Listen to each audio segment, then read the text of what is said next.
2. Hello, everyone, and welcome. We are so excited for you to join us this evening as we play Kids on Bikes in the City of the Black Rose, a really cool setting that you might recognize from, I don't know, Three Black Halflings. We are raising funds this evening for Medical Aid for Palestinians, an incredible organization who provides essential medical services in the West Bank of Gaza as well as Lebanon.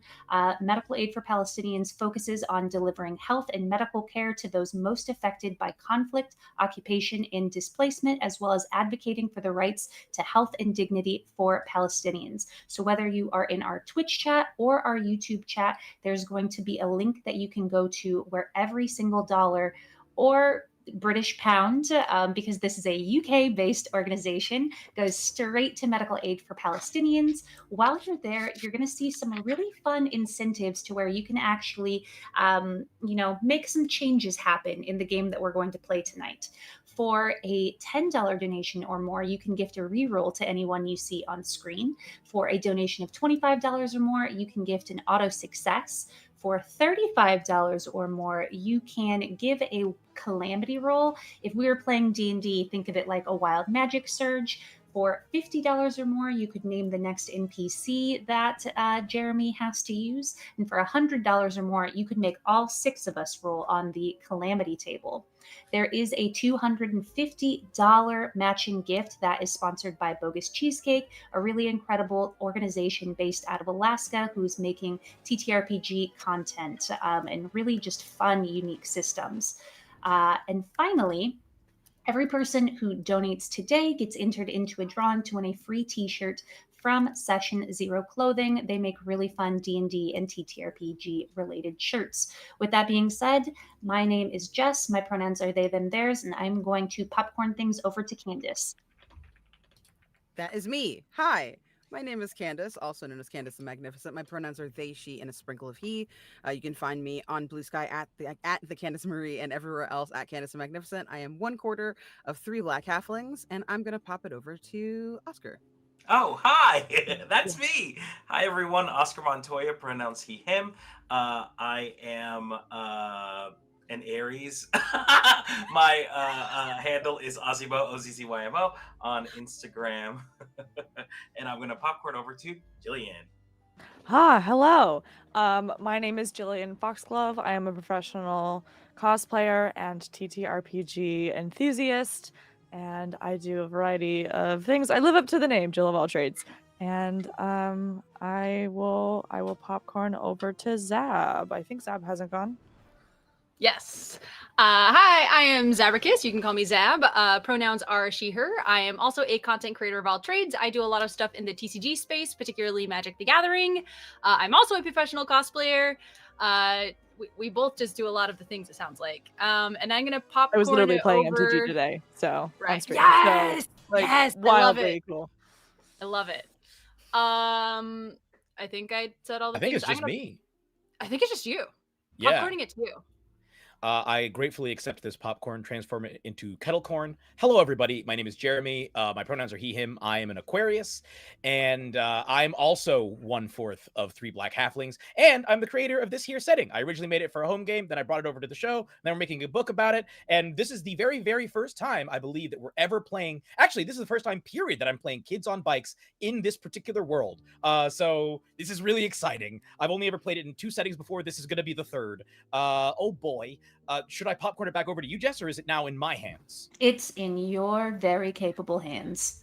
All right, so a little bit about this setting. It is a gothic horror noir setting with strong elements of steampunk and diesel punk and like early sci-fi like Jules Verne or H.G. Wells. Imagine if Victorian London and early 20th century New York had a baby, and then that baby got really big into sci-fi and fantasy genres. That's essentially what is happening here. So, oh boy, let's go ahead and start our adventure. Just as a preface, this is a horror-tinged setting. So there will be some scary things happening. However, this is also a one-shot, and this is Kids on Bikes. So the degree of the horror and the scary things happening is going to be significantly reduced if you've listened to any of the City of the Black Rose seasons that we've done. There's going to be no scary monkeys in this. There might be other scary people, but there ain't going to be no scary monkeys, no scary whippoorwills, no synapses, nothing like that. So without further ado, let us join our heroes. Kids, you are on a field trip.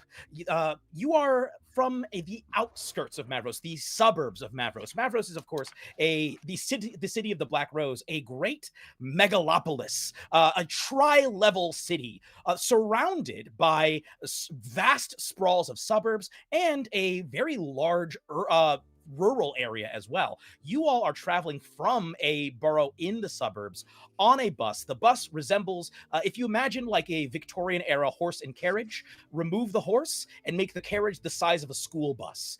You all have been trundling on this machine, this confounded machine, into the city. You had to get up real early because it is a long way in. As I mentioned, Mavros is tri-level. You all have driven into the lower level, the bottom level of the city, which means that there are 2 whole levels of city built atop this one.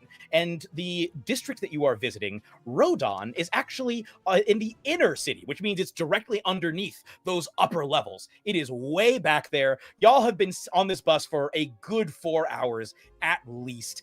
You've been watching as the architecture around you becomes increasingly gothic, increasingly monumental. You can see these massive spires and huge buildings that stretch so high that they actually, some of them even poke through the interlevel partition into the levels above you. You literally cannot see the tops of some of these buildings as you're driving in. One notable landmark in Rodon that you all see, of course, the teachers call attention to it as you're passing by, is the headquarters of the Flansylvania Corporation, the massive pudding company that is not only one of the most beloved corporations in all of Rodon, but also the sponsor of your school.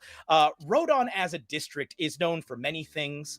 One of them is that it has a freakishly athletic populace. Like, everybody here is some sort of Olympic level athlete. It's not clear why. It has a real rise and grind hustle culture.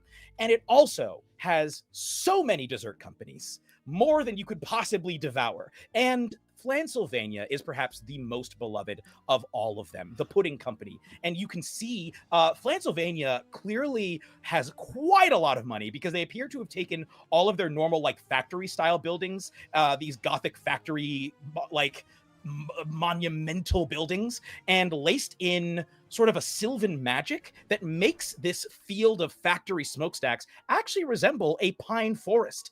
You can see like these spires have, it's a mixture of like stone and wood branches coming off of them and these spreads of leaves. It's beautiful. It's a vast forest of factories. And beyond that, of course, you can see the towering candy-colored spire of the Count Custard Corporation, the mortal enemies of Flansylvania. It's rising there like a middle finger to all of you and to the surrounding area as you guys are driving by. As the chorus of boos dies down from people just jeering that monument, I would like to know where each of you are sitting on this bus, what you look like, and what you've been doing this morning. Tell us a little bit about your characters. We're going to start with Candace. Mackenzie Mac Marlowe is sitting, for lack of a better word, in the back of this bus. They really like it when the bus goes through the potholes in the city and they get like a nice like bit of air as they jump up as the back wheels kind of hit really hard. They are a large, very muscular catfolk, tiger specifically. They have dyed a little beard and mustache situation into their fur in anticipation of going to the city so that people know that they are the adult.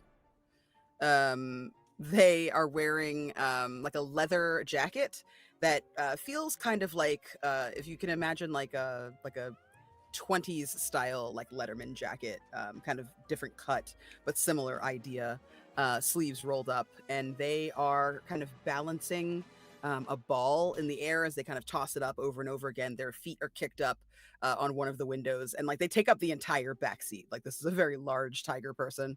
Um, and they're holding like a little pyro ball, like ball, but without the flames attached to it. And I think they kind of keep looking over, making sure that their ward, which is what they call the kid they babysit, making sure that their ward is safe and not up to any good, not up to no good rather. But yeah, I think that's kind of like where you kind of see Mac to begin with, is just taking up the entire back of this bus. Mm. I think. Can you describe the ball that you've been throwing up and like playing with? Yeah, it's like an interesting. If you imagine like a D12, it looks kind of like that, but it has little like little pores on it. So like if you imagine like the pores of a basketball, it has some of those on it, like a texture on it. But in the cracks in between that kind of make up the little dividers, there's little like dots where you can put like propane, like you can take off the top and fill it up, and then it turns into a flaming ball to actually play with. As you've been playing with this, I don't know if you are even consciously aware of it, but I think you can sense the 2 rows ahead of you of students of varying genders, all just sort of looking over in absolute adoration of you, as you, like one of the biggest jocks at the entire academy, is back there just casually looking as cool as possible. Do you say anything to this crowd of people as they're just like, and there's been several moments, I will say, where one of them has leaned up to sort of speak and then lost their nerve and just sort of sunk back down. It's just like a row of eyes just looking at you. Matt can absolutely feel the vibes, like they are not above it at all. But they also feel a little bit, they're like equal parts. Yeah, of course you want to watch me. And also, can you stop watching me? So they just kind of leave it alone and don't say anything until it gets too much. And then they kind of snarl into something that kind of turns into a smile with all of their fangs, hoping that people will be a little bit afraid, but knowing they probably won't. Make me a charm roll. First roll. I'm so intimidated. Yeah. Exciting. First roll of the game. My charm is not as high as you might think. 5. All right. You see 5 eyes roll into the back of their heads, and you see them swoon back out of sight. As you let out that ground, completely collapse onto the ground, onto the floor of this bus. And you hear from the front, "Oh my goodness, Mac, come on, buddy. You can't keep knocking kids out like this. You're making everybody swoon." I'm doing my best, ma'am. If people could stop looking at me, that would be wonderful. Mrs. Ming, one of your teachers, a dwarf, comes walking bustling to the back with some smelling salts, begins cradling the students one by one. "All right, there, dear, there, dear." Sliding pillows under them as they're just like convalescing on the floor. She looks up and says, "My goodness, Mac, you're a real problem, you know that?" But she says it with a real smile on her face. Yeah, Mac kind of throws up their hands and looks over at Arnett. And gives a little wink, and then kind of goes back to throwing the ball up in the air. No, don't you wink at me. I'm with her. This is really stressful. Do you know how many people look at me on a day-to-day basis? I'm usually invisible right now. I hate this. You said you wanted to come on this trip with me. That's what you wanted, right? You said you wanted to be grown up, you wanted to go out like a big kid, and this is what big kids do. I told you it's not all cracked up to be. You can see this just like kind of gangly looking kid who has like a mop of brown hair and is wearing just really earthy tones, just starts to like sink into their seat as you say, "You wanted to come on the grown-up trip, right?" And as they start to sink down into their seat, they almost start to go translucent. Like you can almost see the seat that they're sitting in as they continue to slouch. Mm. Can you give us like a full description of what Arnett looks like as we sort of move our focus over to you? Yeah. Arnett is a very pale kid. Even when they're not going translucent, they have medium brown hair, maybe just a little bit shorter than mine, and it is incredibly unruly. They've got a full face of freckles. I don't want to say that they're smiling because they're happy. They're smiling because they're very uncomfortable, like this. I think as you're saying this and as you're sort of trying to fade, Mrs. Ming turns to you and says, "Excuse me, young person. I don't have you here on my list of students. Are are you I go full are you invisible. Full invisible immediately. She immediately starts looking around. She's going to run back up to the front and say, "The bus may be haunted. The bus may be haunted."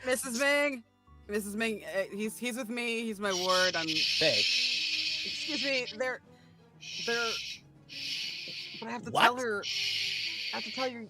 Just trust me, okay? Just trust me. No, Just- Mac, if you tell her, then she's gonna tell my mom, and then my mom is going to kill me. Well, She's not gonna tell your mom. Besides, I mowed your parents' lawn this last weekend for free, so I'm kind of like not in the doghouse, I mean, they do pay you exceptionally well. That's what I'm saying. Just Mrs. Ming, they're with me. It's fine. It's fine. I will be responsible for the ward today. It's my. This is going to be another charm roll because this is a full-on adult who, as far as she is aware, just saw an actual ghost child appear on the bus and then vanish into thin air. So regardless of what's happening here, something's gone wrong. I'm going to say the difficulty is 6. Okay, I exploded once and I got a 9. Oh, okay. She looks at you and she walks over to you. Are you still lounging at this point? I'm sitting up with a straight back, giving Puss in Boots eyes.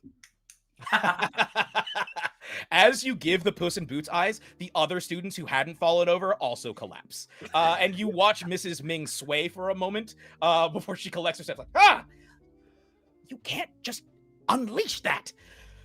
I understand, but it's my side hustle. I'm trying to save for college. It's really expensive to, be able to exist in this world, Mrs. Ming, as you understand. Yes, I understand. I know how busy you are, what with all the teams. All right. Seeing as the child is already dead, I am willing to allow you to bring them on this trip without a permission slip. Thank you. Thank you. I kind of fade back in. And just fully drops her clipboard. You can't do that. Picks up her stuff, centers herself, and says, "It's very nice to meet you, sweetie." It's nice Welcome to meet you aboard. too. Mac is my babysitter. He's great. Gingerly shakes your hand. He really is. He really is. She turns and bustles back towards the front of the bus. Along the way, she passes Chance. Chance, where are you sitting on this bus, and what have you been doing? Chance is sitting to the left side of the bus, facing a window, and just having this sort of sad boy looking out the window, wistfully thinking about life in the city. This is where he wants to be. He wants to sort of get away from the current place where he's at in Transylvania and sort of dream big. Chance, he, they pronouns, is a human teen of 17 years of age, 6'5", 110 pounds. So it's giving a bit of Jack Skellington vibes, including the garb. He sort of wears all black, a turtleneck and a beanie, pale skin, and sort of a heavy banged jet black hair. He's sort of looking around, and very much how Mac has sort of a fan club surrounding him. Chance also has a bunch of people surrounding him, asking him a bunch of questions, and he's sort of just sort of shrugging as responses, not really communicating with anyone or focusing on anyone. Chance knows his status in the school. He is the popular kid in school. And I think a lot of that popularity stems from withholding information and like people not really knowing much about Chance, except for the fact that Chance wants to be a model. Like that's his big thing. He wants to be signed to a major modeling agency in the big city. But outside of that, the relationship a lot of people have with Chance is like they'll divulge a lot of information and Chance will accept it but not reciprocate technically. So a lot of people have this sort of fake assumption that like, oh, Chance knows me so well. He's a good friend, but in fact Chance is like, I don't, who are you again? You know, so he's sort of just like not really paying attention to anything that's happening and just like living in his mind, having just a fantasy moment. One of the students that's sitting near you is like, hey, Chance, all right, so the rash hasn't gotten any better, and in fact, it started to grow tendrils. And look, cheerleading season is coming up. I gotta show my belly. I can't be having the tendrils out. Do you have any advice, Chance? Anything? Medical. Without looking at the person asking the question, he answers, I think if you feel uncomfortable about your midsection, you should challenge the rules of student uniform and come to the tryouts dressing in whatever makes you feel comfortable. I would like you to also roll me a charm roll. I'm going to tell you, they will take your advice no matter what, but the degree to which they take your advice will be determined by how high you roll on this charm roll. 14. This student, their eyes fill with tears, and they say, that is exactly what I needed. I have been so self-conscious about this. Like, I read in a book that I might be growing a second person out of myself. It runs in my family, and this is what I needed. And they whip off their shirt, stand up, and like what appear to be actual fingers wave at everyone out of their belly. This is me, everyone. This is me. And everyone sitting in the nearby starts clapping and sobbing. This is me. They reached out and shake their own hands on their belly. People begin to like people start to like softly chant, Chance, Chance, Chance, Chance. I hold my hand up, palm open, They immediately and stop. close it for silence. Yeah, they stop immediately and just sit there quietly weeping. Among this crowd of onlookers, Jillian, would you like to describe your character and what you've been doing on this trip? So, sitting, I would say, like, of this, like, crowd of, like, just, like, a couple of seats back, because, I'm picturing, like, the flat seat buses. Like, we don't have individual chairs. There's, like, flat seats, They don't need seat belts. We're fine, probably. I was a bus rider my whole school career. I know those buses. But she's like out on the very edge of that crowd and kind of like across the way. So like you can't even really tell that she is one of the like onlookers for Chance, but she's definitely like looking up a lot and like kind of like peeking and paying attention essentially. Bertha has two ginormous buns on her head, just split right down the middle in little zigzag, and there are about 13 billion clips and sparkles and just everything. It's like Decora J fashion inspired, like just all of the clips that are possible on the back of her head, the front of her head, and she has just a mop of curly red hair, and she's wearing just all of the bracelets in the world. There's silly bands, there's jelly bracelets, there's candy, there's just everything, and it is every color.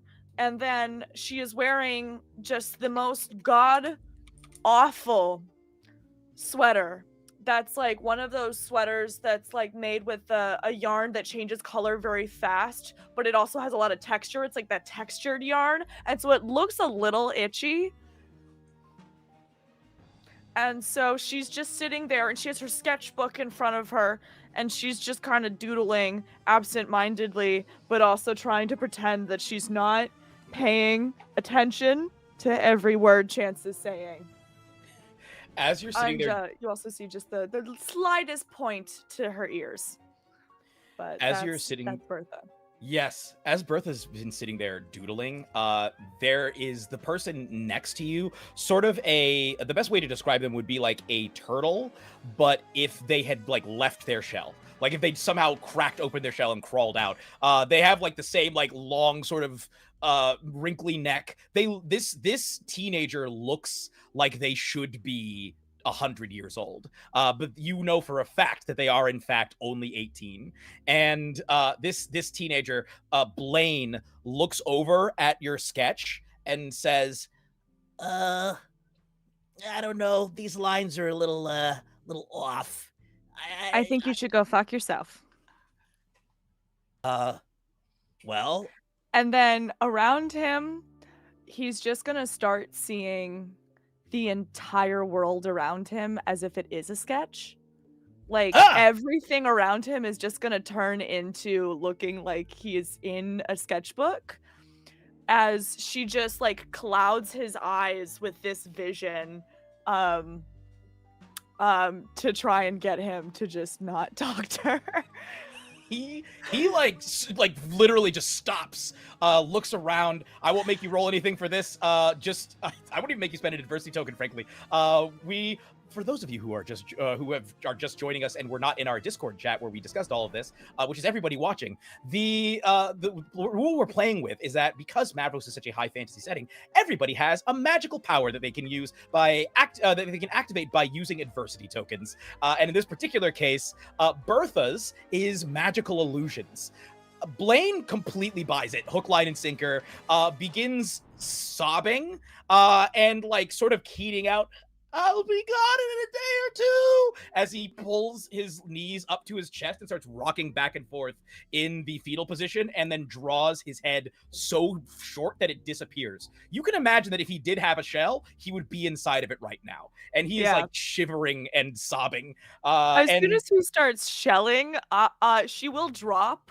She's not mean. She will drop the illusion, and she's just gonna like, while not even looking up while looking at her sketchbook, is just gonna go, maybe you should move to that free seat across the way, huh? Absolutely, without like words, scrambles over to the other seat, sits there. You can hear his sobs, strangely melodic, getting increasingly high pitched with each repetition, as he's sequestered over in that other free seat.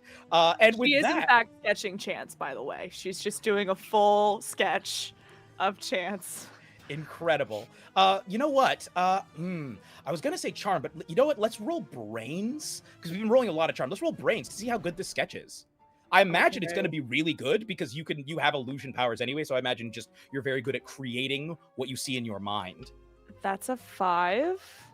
Okay, so it's a pretty good sketch, pretty solid, pretty decent. I think it's probably tough to drive with all of the bump, or tough to draw. With all I the don't, bumps I think and Blaine shots. actually, ironically, probably wasn't actually wrong. I think that there are a couple of lines that are off. She just didn't want to hear it. She's just not ready for the criticism. Yeah. Well, speaking of not quite ready for the criticism, Zab, could you please describe your character to us? Yes, so my character is Harper Sloan. She's 18, and she is absolutely sitting very close to the front of the bus where like the teachers normally hang out. And she has blonde, super curly, unruly hair that she tries to wrangle into a ponytail all the time, and it just kind of goes everywhere else. She has glasses, green eyes, is just kind of wearing like really plain, boring clothes, very rumpled, not really like super put together. They probably don't even match. Her socks definitely don't match. They never do. She doesn't really pay attention to that. She does wear gloves though, and those do match. weirdly enough. But this entire trip, she has been pestering literally anyone who sits next to her with just weird facts about all the cool things that they're passing as they're on this field trip. And she normally just tries to talk to the teachers because they're usually the ones that are kind enough to respond to her and like be like, yeah, because usually the kids will just find another seat. But she doesn't care. She's just gonna keep talking about every single thing that she sees outside of that bus. She's basically the tour guide with no one listening. We love Harper. Protect Yeah. Harper at all costs. Yes.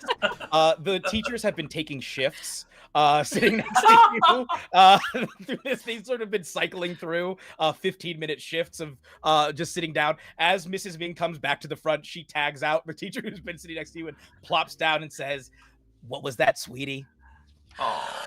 Oh my goodness, we just passed the statue of King Francois II. Did you see it? Did you know that in 1734, King Francois was actually tried to be overthrown because instead of like having a love for pudding, he actually secretly loved flan. Wow, that's shocking. That's shocking. Tell me more. I know, right? Yeah, tell me more. Oh, This so- fan controversy. Yeah. So his statue was actually melted down and it was molded into a special and repurposed to a flan mold. And so now they make like these really cool pudding flan molds. Really? So And is it's- that it's statue the there statue. the statue there we just passed? Is that a rebuilt flan statue of the king? Yes. And they remake it like every few days. And I it's made out of like actual pudding or flan or something like that. And I don't know what they do with it each time it's remade. So maybe people eat it. I haven't figured that out yet, but I'm going to. Oh, sweetie. And she like puts a hand on your shoulder. Sweetie, you have a dizzying intellect. Thank you. I understand that times may have been hard for you socially sometimes, but I want you to know that I and the rest of the staff, we appreciate you and your truly endless ocean of knowledge. It is overwhelming. Thank you for sharing your knowledge with me. Luckily, you have shared everything that you know with me, and I'll be moving on to greener patches where I can learn even more. She doesn't physically recoil, but the look on her face as if you just fully slapped her one way and then backhanded her the other way. You see the color sort of drain from her tan face as she says, like Harper doesn't notice it at all. She sort of leans back, like muttering, like, I'm like a river, a tributary, just flowing into the ocean. That's all I am, just tiny boats and little weak fish. Like muttering to herself, as she has this existential crisis, and you like start focusing in on all of the absolute endless amount of information that you have about everything, and specifically pertaining to Rodon and its history of pudding politics. The bus finally pulls to a halt, and Mrs. Ming is sort of jostled out of her depressed reverie as she says, "Oh, excuse me, sweetie." She stands up on the seat and says, "All right, children, everybody, eyes up front. Let me see your eyes, all of them, all of your eyes." You see like people with some eye stalks and like other like eyes on weird parts of their bodies start to move to the front. She says, "All right, everyone, remember what we're here for. This is an educational field trip. I understand that the city is exciting, but let's not lose sight of what we're here for. On that spot," and she points like behind her where you can see this very large park that is at this point partly obscured. When I say large, I mean like miles of park that is partly obscured by these really large bleachers and a huge crowd of people. It looks like there are literally thousands of people here behind her outside of the bus. And she says that in that park over there is where 1,000 years ago today, the Battle of the Silver Siblings took place. Not now, dear. She just like reaches over. In fact, she doesn't even say a word. She just reaches over and slowly bends your finger down and lowers your hand without breaking her cadence. She's done this so many times. She says, during the War of Unification that led to the founding of Mavros, the integrationist forces and the anti-integrationist forces met here to do battle. The integrationist forces were led by General Silent, and the anti-integrationist forces were led by General Havrenia, both of them siblings of Fey heritage, and they were famously beautiful and silvery. Fighting was fierce, but mysteriously, Silent was nowhere to be seen for most of the combat, having sequestered himself in a nearby chapel. The anti-integrationists seemed on the verge of total victory when Mireth the Swift, a messenger from the integrationist side, managed to run all the way across the battlefield, surviving all the hazards, and deliver a message to General Havrenia. No one knows what the note said, but upon reading it, General Havrenia immediately ordered her forces to retreat en masse, resulting in a major integrationist victory. And to this day, the message's contents remain a mystery that has puzzled historians the world over. And of course, every year, hopeful athletes and researchers follow in Mireth's footsteps in what has become known as the Divine Run. Now, I want to caution you, because what you're about to see is nothing less than a magical recreation of that battle. The very land upon which we stand remembers the blood that was shed on it, and every year on this day, specters, echoes of the combatants rise from the earth to fight again. So, we are about to see some very disturbing things. There will be people dying, there will be people screaming, there will be explosions. This is war, but we will be safe as long as we stay in our seats outside the park. All right? I know, I'm looking at you all, and I know all of you are a bunch of mischievous scamps who would love to sneak into the battlefield, but keep in mind that if you go, you will be taking your lives into your own hands. Yes, Arnett. What's so bad about being dead? I mean, why is that so scary? I do it every day. You know what, Arnett? No, that's why I asked you. Oh, no, that's not... You've just pointed out to me I have a real bias. Yeah. Thank you, Arnett. Yeah, I mean, I guess you're welcome. No, I apologize. I want to make it clear. Yes, Mac. Yeah, so I heard Battlefield, Beautiful Twins, Super Hot and Silver, and also Explosions. Why aren't we supposed to go in there? Because it sounds awesome. And well, I think that we are supposed to go in there if we want to take our lives into our own hands and be like, yay, ghost. Well, I mean, I take my life into my hands all the time. I mean, literally just crossing the street sometimes is a trouble. That is true. I mean, look, all right, you all did sign the permission slips, so if something should befall you, the school is not held liable. But I want to make... yes, Chance. I think our parents signed the permission slips. I don't think we're allowed to. Oh, well, those of you who are of adult age are allowed to have signed. So if you are not of adult age, then perhaps... Some of us turned 18, Chance. The whole bus turns their heads to look at you as you say that, like, becoming aware of Bertha for the first time. I like to imagine that she just uses her illusion magic to, like, just disappear, like, to just blend. She's like, nope, I didn't say that. Nope. Another ghost? The ghost? You know what? I apologize, Arnett. Okay, to be clear, I would prefer, on an emotional level, for you all to not break away from the group, because this is Mavros. There are fates far worse than death that can befall you in a place like this. Not to say that death is bad. It's just some people are not necessarily comfortable with the idea. We want to honor all of our students, both those who are alive and those who are not. Yes, Arnett. So like preferences though are like I prefer my pizza to have pineapple on it and other people don't. So like if Max says that he wants to go, like I'm his ward and I kind of got to go and I'm sorry about your preference.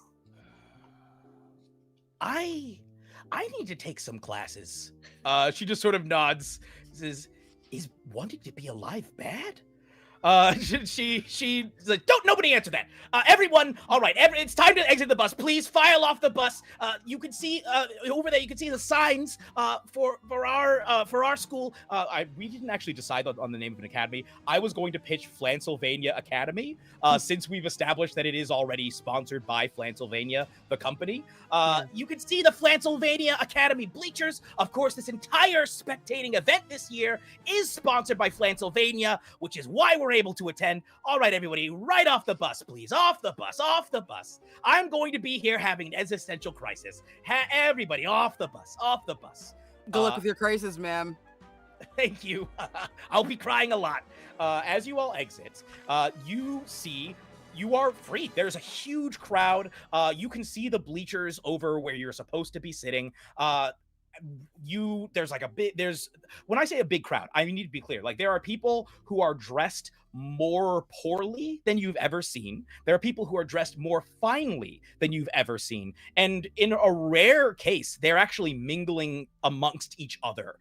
You can see like a large podium that has been set up near like the entrance to the park, a huge podium, and there's a number of well-dressed individuals. You can see that there are even there are police officers. You can see that there are also like what appear to have been hired vigilantes. Mavros has a number of like powered vigilantes that will basically act as superheroes at various instances, but it looks like a number of them have been hired to act as security for this event. You can see all over the place Pennsylvania banners. You can see people dressed in like coats that indicate that they're researchers. You can see there's so many people as you all exit this. I want to ask, are any of you not going to the bleachers? What's I think Matt doing? I look at Arnett and I'm like, do you want to go like sit down for a while, or do you want to just like go explore? What would like a grown-up kid do? And you see them like kind of roll their shoulders back and like instead of slouching, they're like trying to get taller.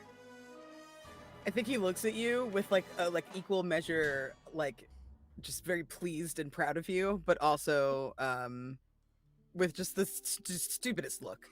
The stupidest look on his face. Like a God bless him. And they go, yeah, I mean, a grown-up kid is gonna like follow the rules and then sneak out when nobody's watching. Because rules are meant to be broken. That's what you're always saying. Yeah. Well, Okay, let's do that. How are you supposed to find out if it's a rule that's necessary unless you break it and something bad happens? Right. You're supposed to take people's word for it? Do you want me to be invisible for that, or should I be like full flesh?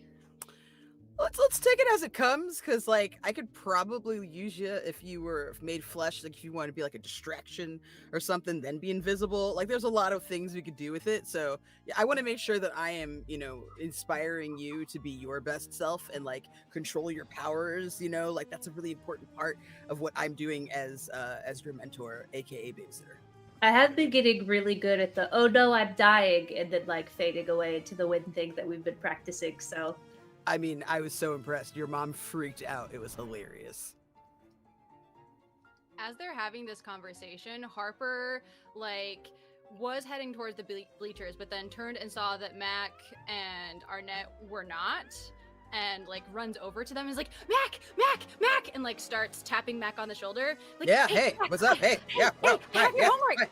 Yeah. I have your history homework. I also put together this like complete immaculate history of Rodon and the battle here, so that just in case there's anything you didn't know, which of course you know everything, but just in case you didn't, I have all the facts and they're like bullet pointed. And this is like a huge stack of papers that she's handing you.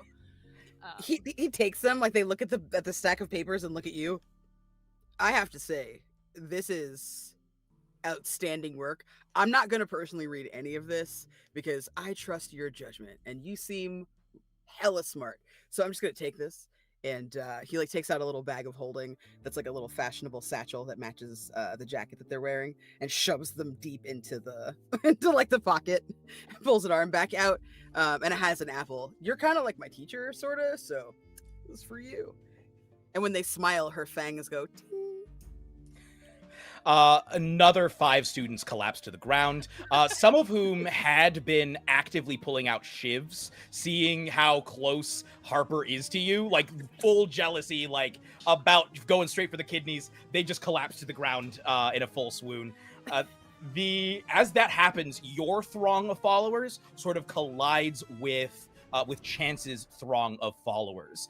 Chance, where are you heading? As Yeah, like, actually- you feel the gravitational pull of your followers. Halt. I'm not paying attention to the followers at all. I am paying attention to my surroundings. It is very strange to me how much security there is for some event like this. It's like sparking my interest. I walk closer to Harper, and without looking at Harper, I sort of say, "Hey Harper, you're smart. You know what's going on here. Is this like the right amount of security where this has happened before, or is this trip like a special trip or something?" Harper, could you This roll is me a actually- brains roll? Oh yes. You're gonna have an answer no matter what, but I would love to know just how good of an answer you have. That was a 2. Okay, say whatever you were gonna say.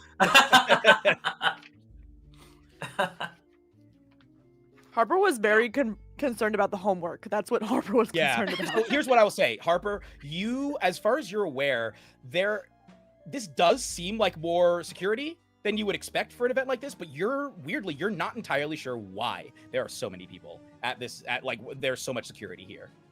So this seems like an average amount of security. Honestly, it's probably like not enough, but also like too much. But this is like a really scary battle. Like people routinely die every single year that this is reenacted, and then I think they become a part of the battle too, but in like some weird like meta way. So like people actually die. Well, yeah, In I a mean the entire battle reenactment? happened because people died. Oh, yeah. I also guess hand so. Chance the apple that Mac gave me. I hold on to the apple. I look a little confused, but I just still hold on to it. Oh, so these reenactors can also die as well? They're already dead. So similar to that ghost child that Mac is with, these are also Yeah, ghosts. you mean They the just kid come up, right like, behind every you? single year. Yeah. Ah, Hi, I'm Arnett.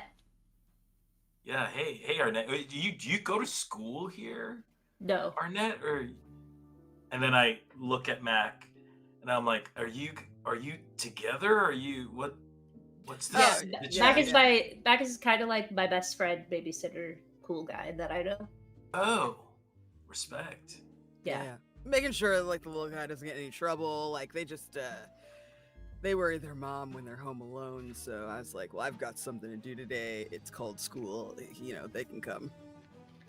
Oh, Seeing nice. how many people are around Chance, which I'm making a snap decision in this moment, slightly more people than around Mac, Definitely. freaks me out. And I start to go translucent again. Buddy, Okay. it's okay. It's okay. Everybody's probably nice, I think. Are your Yes. fans nice? My fans? Yeah. Oh, and then I look around and I finally see, and all I have to do is like raise my hand and do this. Shift, leaving only one. Bertha, where were you in this throng, and what are you doing as the rest of the throng just shifts away from around you? she was in the back, still just kind of like doing the kid shuffle, where like you're being shuffled in a direction, and so you're just kind of not even looking where you're going. You're just like, there's a person in front of me, so I'm good. Like, you're not even paying attention. She's probably like writing notes or trying to fold origami at that point, because she's just getting bored. And as everyone disappears, she's like still for a second just in her origami and in her fidget toys, and then looks up and is just like, blink, blink. Oh, I'm no longer anonymous in a crowd. I'm now the only person standing here. And so she just looks alarmed. Oh, your hair looks cute. Arnett, look, that hair. It's cute. Thanks. Thank you. Cute hair. Thanks. You new here or something? I sit behind you in algebra, and I have for 3 years. Oh, Greta, yeah? Yeah. Actually, her name is Bertha, and there was this one day in class when I noticed that like it was like storming outside, and she got like a little scared. She like went under her desk. You don't remember that? It was like a whole scene. Yeah, no, I guess I don't. Hey, and I walk towards Bertha. Thanks, I'm like, Harper. hey. Yep. Hey, welcome to school, and I hand her the apple.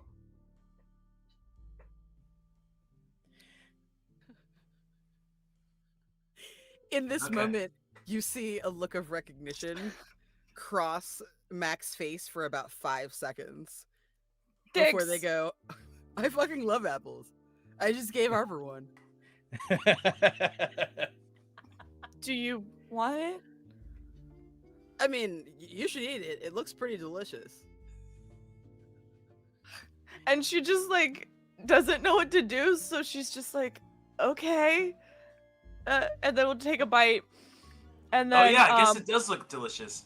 And then I grab the apple and I take a bite out of it, and then I toss it to Mac. Oh, while her that's what mouth is people still do like instead of blood full, when they swear, like, does this while her mean- mouth is still entirely full of food, she's just gonna be like, I think I see where we can just fuck off if we want to fuck off. Oh, we were gonna go sit on the bleachers and pretend to be good until, everybody got excited and then go, but we could just fuck off. You see, Arnett, when you don't do what grown-ups tell you, it's called fucking off. You guys. I turned 18 last week, I- so I did not turn 18 last week. I'm like 8. I mean, all the more How long reason. have you been 8? That's not very funny. That's From the bus- mean. From the bus, They're you just hear checking to Mrs. see Ming if say- you're of age, man. It's okay.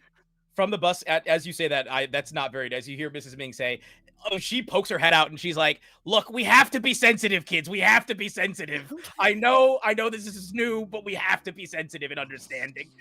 Tears still streaming down her face. She disappears from view.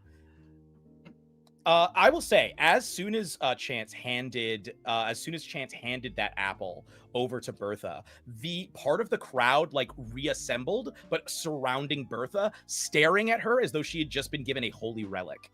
And like as she took a bite from it, there was an audible "ah," and then when Chance took it back, they are looking at Bertha as though she is like a chosen saint. Like she has been blessed by the Most High. So there's like a small group of onlookers, but all of this is interrupted. Even your just before all the rest of you can fuck off, there's an interruption as you hear a voice from the podium. You see like a gnome standing at this microphone, sort of like an old timey microphone, like a radio mic, begin to announce, "Everyone, Mayor George Strongmore!" And you see an elephant person walk onto the stage. We were playing D&D, a Loxodon, or magic actually, but an elephant person walk onto the stage. He looks like he is dressed in the nicest you can possibly look while not looking like an elitist. Like if you took the nicest version of working class clothes and somehow made them look formal, that is how this guy is dressed. And the confident bearing that he has, it suggests a man very intentionally of the people, or at least trying to appear as such. He walks over, he reaches his trunk down, takes the microphone from the gnome, passes it to his hand, and says, "Welcome, everyone, to this year's Battle of the Silver Siblings, sponsored by Flansylvania." And people start cheering. He says, "I am so happy to get to present to get to introduce this and describe the battle to each of you. For those of you unfamiliar with this incredible, historical, deeply Mavrosian conflict that took place here. But before I do so, there should be individuals running through the crowd right now, offering every single one of you a complimentary pudding stick. That's right, a complimentary pudding stick. Flansylvania was kind enough to provide, and you can see like attendants sprinting through the crowd, handing these what appear to be actual sticks of solid pudding to people as they run by. They're just like one of them runs over to you all and just puts them into each of your hands, not even waiting for like to ask if you want one. Just sort of sprints away. The mayor continues. Sort of begins waffling on about the actual specifics of the battle that you have just heard. But as he reaches the end, he says, "Now, before the battle commences, which I'm told will be just a moment, all of you, I want to give all of you a very warm Rodanian welcome. I know that we have visitors from other parts of the city, from outside of the city, from other nations. This is one of Rodon's proudest marvels. Thank you to everyone here." And I believe, I'm going to jump over to Arnett briefly. Arnett, you've heard rumors about this individual. You've heard rumors about George Strongmore, rumors that are not widely known, but you, with your ear to the ground and sometimes through the ground, you have heard. That's insensitive. I'm sorry. I was trying to be inclusive, but I went too far. I'm an overcompensating ally. You've heard that this man is secretly a vampire. But not only that, you've also heard that he's not a vampire, but he pretends to be one secretly, but just for the heck of it.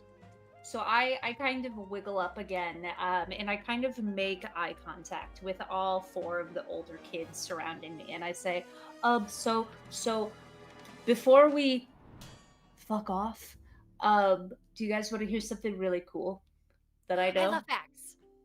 So old George up there, he pretends he tries to be a regular guy, but he's a regular guy that's pretending to be a vampire.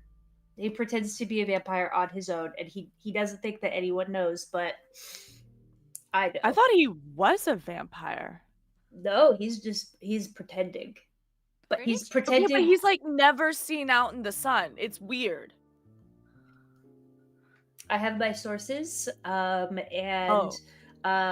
KISS, which is knowers of interconnected supernatural species. We don't tell on each other. That is actually a true fact. George Strongmore has never been seen under the sun. It is generally taken as a sign of his gregariousness, the fact that he spends so much time in the inner city, but because of how tall the buildings are, and because of the way that Mavros is constructed, the inner parts of the city often do not get any sun. This entire area is being lit by glow crystals that are like in the interlevel partition above you. So there's sort of like a gloomy vibe to all of this. So even though it is technically daytime, there is no sun. So that is true. He never actually has been seen under the sun. That is actually a true fact. But yes, Arnett, do you do anything? Because you know, if you wanted to, you could go invisible and attempt to investigate. You do not have to. I just want to offer you that option. While George Strongmore is speaking, do you do anything further? Harper, if you want, I could go investigate right now for you. I mean, I need to know if this is true or not because your source doesn't really sound peer reviewed. So like I feel like we need to find some like better empirical evidence. Excuse me. I cannot believe that you would talk about KISS that way. I thought maybe that you were going to be really cool and that maybe I would invite you, but and they don't even say anything after I would invite you. They just go invisible, and y'all can't see because they are invisible, but they do start walking up to George to do some investigating. All right. So, because you're using your magical power and because this is a bit more of a higher stake situation, I am going to need for you to roll to spend at least one adversity token. You start with 3 to spend at least one adversity token to successfully sneak up by George Strongmore in your invisible incorporeal form. You can choose how many to spend, and I will say that the difficulty for this is 10. Because there is a lot of security here, some of which is magical, which means they might be able to sense you. Okay, and did you say which stat that I was going with? It's going to be flight. My bad. Flight? This is going to be a flight roll. Depending on how many adversity tokens, though, that you roll, you can also add d6s to this roll. Okay. Can I choose after? How many adversity? All right. All right. You Yeah, know go what? ahead. You know what? I also have been donated a reroll, so Commit. Oh, I have Okay. I have a +1 to my flight, which is already a 10. I rolled a 6, so that's 7 total. Now my adversity token Mhm. +3, so a 10. You float your way up to that podium, but you're able to just straight up pass through people. Nobody notices you. You float up behind, or you're able to walk/float up behind George Strongmore. He is seemingly completely oblivious to you as he is talking. What do you do? I'm gonna whisper garlic in his ear and see if that gives him a fright. In the middle of what he's saying, and then just when it seemed the battle was and there you like there's the rest of you watch as he sort of pauses for a moment. Lost. Excuse me. Just as it seemed the battle was lost, and he continues just as enthusiastic as before. But strangely enough, his trunk begins to like lift up and like sort of like you can see the nubs at the front of it sort of like opening and closing. Arnett, you can hear a sniffing sound like as his trunk moves over his shoulder and like points behind him in your direction. You see like the mouth of this trunk just sort of pointing towards you, and it's like just sniffing all around where you are, like sniffing in front of your face, sniffing to the sides of your head. He finishes his speech and then says, "And now to truly kick off this event, I'd like to introduce." When I see this happen, Oh yes, can you I see this just- happen. can I cause a small sunlight to just appear, like a sun, like just illusion, like Absolutely. just to see if he reacts, and also to distract him because she gets like Bertha's gonna get nervous that Arnett is gonna get found out or something, or get in trouble or something, and so Yeah. she just kind of and then Okay. sends it out. You I definitely need- hear next to you, my baby. I'm going to need for you to also spend at least one adversity token on this to create this Absolutely. illusion. We're going to we'll say that this is once again a brains roll. Okay. 7. Okay. You can also roll a d6, remember, because you're spending adversity tokens to use your magical power. Oh, I can also roll a d6. Yes. And we're going to say the then difficulty for this one is 9. 12 total. Okay, great. A sun appears and like introducing the patron vigilante of the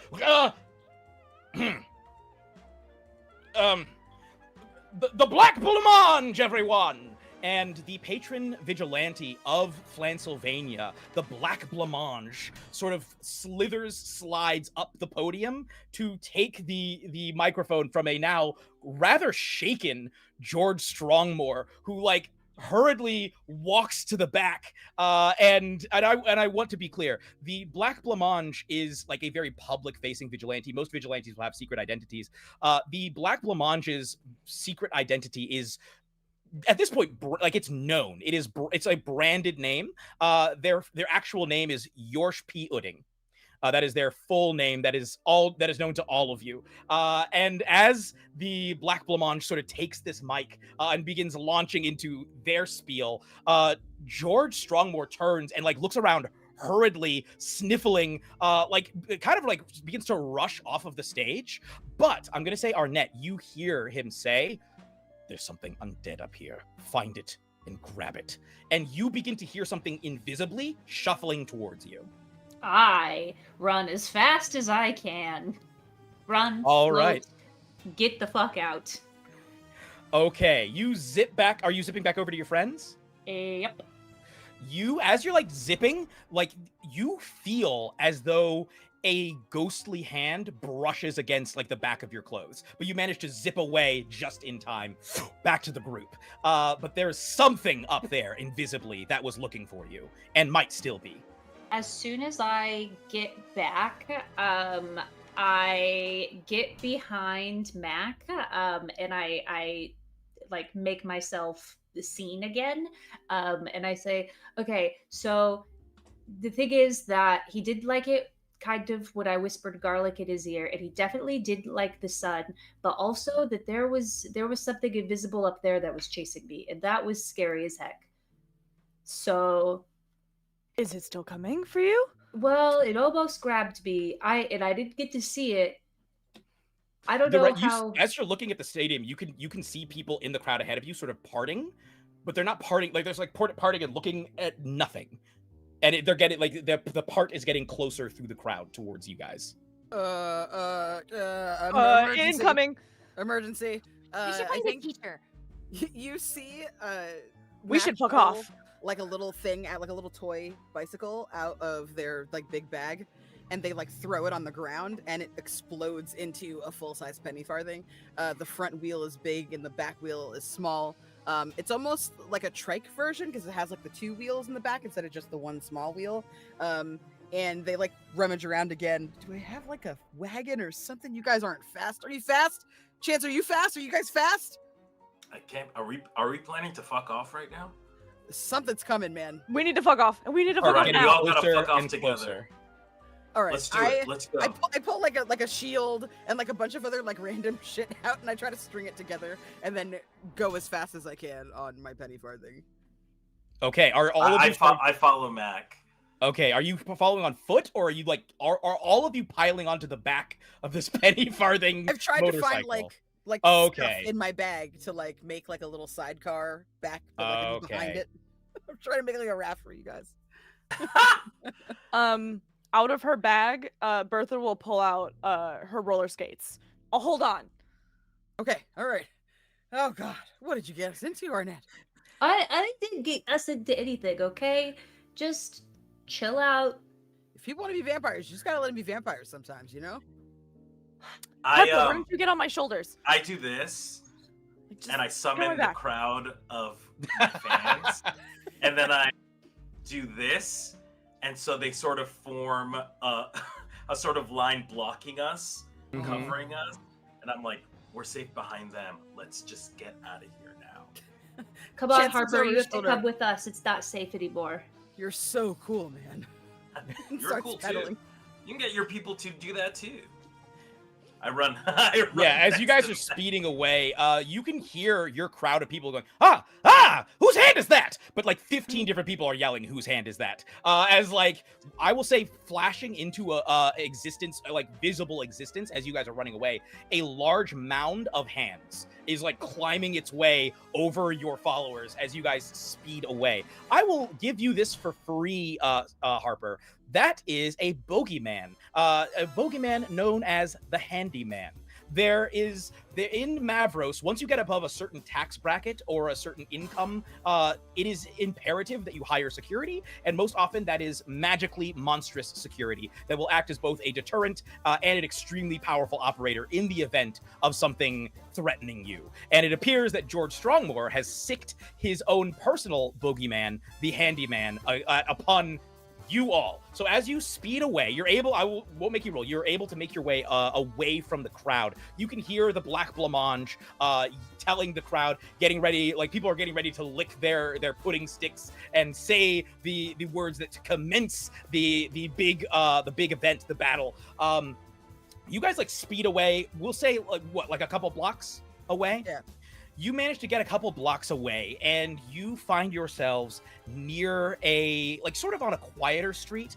You can see there's a number of smaller stores nearby, and actually there's weirdly enough, there's a couple of people standing nearby in an alley that appear to be like whispering back and forth in sort of a clandestine way. You can still hear the voice of the Black Blancmange echoing over the loudspeaker system, but they're sort of like whispering back and forth to each other. They do not notice you all as you pull up. What do you do?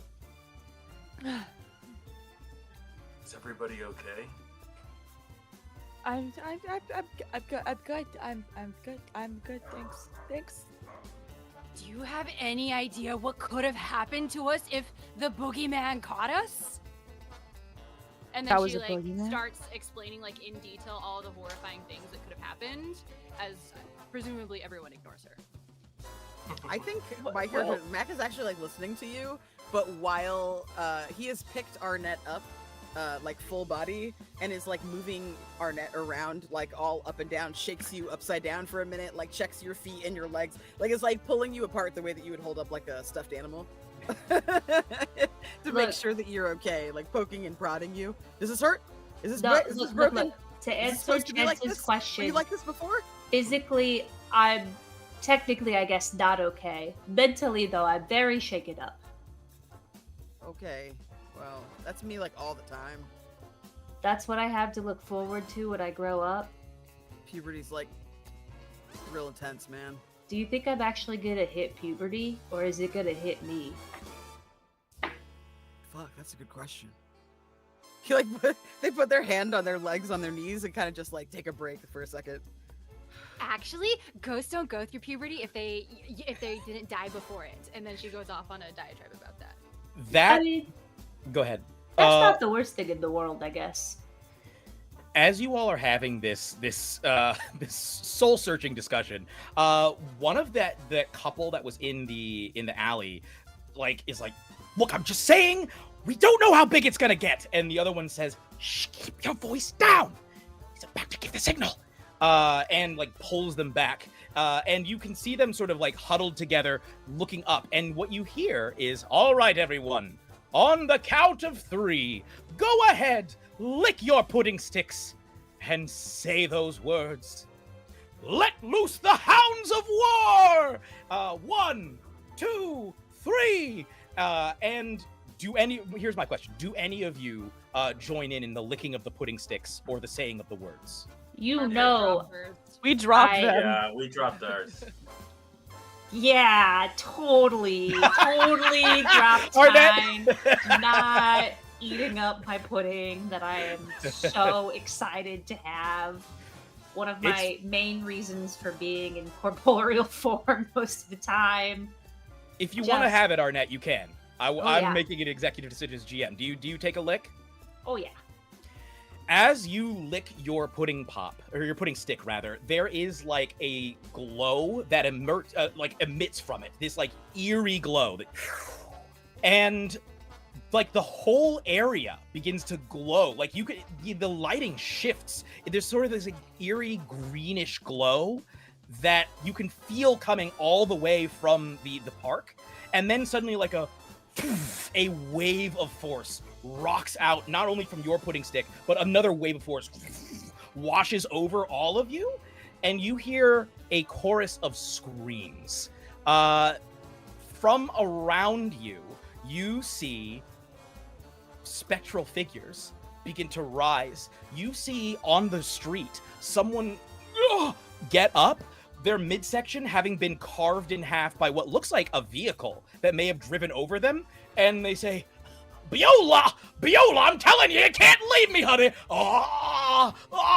And you see like a person rising up from the pavement, completely splattered. A spectral individual who rises up and says, where's the butterfly? The butterfly, it flew away. I wanted the butterfly. Like all around you, people are rising up, it all with sort of grotesque injuries.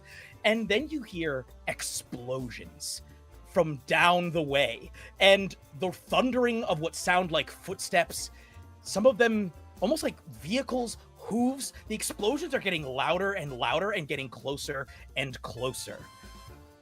before any of you can fully gather yourselves, you are pushed aside by that pair of people as they are like, we gotta get out of here! Where? They look and they glance at a nearby store that still has an open sign up. Most of the stores are closed. This one says open, and they're like, there, it's, I told you, it was gonna be way more powerful than we thought. They run into that store, closing the door behind them. You can see this appears to have been a bookstore, the name of which is Ephemeral Editions. You see the full name of this store, Ephemeral Editions, the Sometimes Bookstore. Provisional purveyors of temporary tomes, transient texts, fleeting files, and all manner of briefly present books. They'll always be with us, but we won't always be with you. And you see that just before a literal army comes stampeding around the corner, swords drawn. You see magic being blasted, all of these spectral figures charging towards all of you. Everyone into the store now. This doesn't happen in the historical battle. Surely they could be reasoned with, right? Listen, we're not running from them because they're dead. We're running from them because they're violent. So, don't get on your soapbox now, young man. Everyone get into the Sometime store right now. As you all run into the store, moments before this wave of military personnel comes storming down the street, that is where we're going to end for our break, rather. This is where we're going to take our break. We will be back in, I believe, 10 minutes. Is that correct, Jess? We will be back in 10 short minutes. Friends, we're going to go and eat some food, drink some water, use the restroom. We'll unshrimp ourselves. And we think that you should do that too. But before you do all that, you should check out the Tiltify link. You should donate to medical aid for Palestinians. We have raised 230 pounds so far, which I Googled, meaning $308. Very cool. We still have some matching gift going on. I recently learned that it's not 250 US dollars, it's 250 pounds. I don't know that conversion, so I'll have to look at Google on the break, or maybe you will too. Anyway, we will be right back. Bye bye.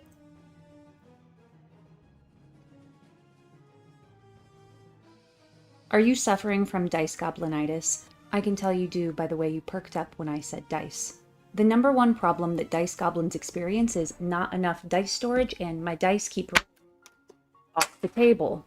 BTA Workshop heard your problems and said 3 words: Grimoire and Dice Tower. Designed to hold miniatures, multiple sets of dice, and the power of your campaign's universe, their wooden dice grimoires do it all. Pair them with one of their magnetic dice towers, and now your dice are rolling. Wood choices come in Purple Heart, shown here, cherry, walnut, zebra wood, I didn't even know zebras made wood, and more. If you're ready to embrace your life with dice goblinitis, make sure you check out BTA Workshop. Enroll your dice with the style of zebra wood or the taste of cherry wood. Product not meant to be tasted.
Are you suffering from dice goblinitis? I can tell you do by the way you perked up when I said dice. The number one problem that dice goblins experience is not enough dice storage, and my dice keep off the table. BTA Workshop heard your problems and said 3 words: Grimoire and Dice Tower. Designed to hold miniatures, multiple sets of dice, and the power of your campaign's universe, their wooden dice grimoires do it all. Pair them with one of their magnetic dice towers, and now your dice are rolling. Wood choices come in Purple Heart, shown here, cherry, walnut, zebra wood, I didn't even know zebras made wood, and more. If you're ready to embrace your life with dice goblinitis, make sure you check out BTA Workshop. Enroll your dice with the style of zebra wood or the taste of cherry wood. Product not meant to be tasted.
Hello, everyone, and welcome back. Thank you so much for joining us as we raise funds for medical aid for Palestinians this evening while we play Kids on Bikes in the setting of the city of the Black Rose.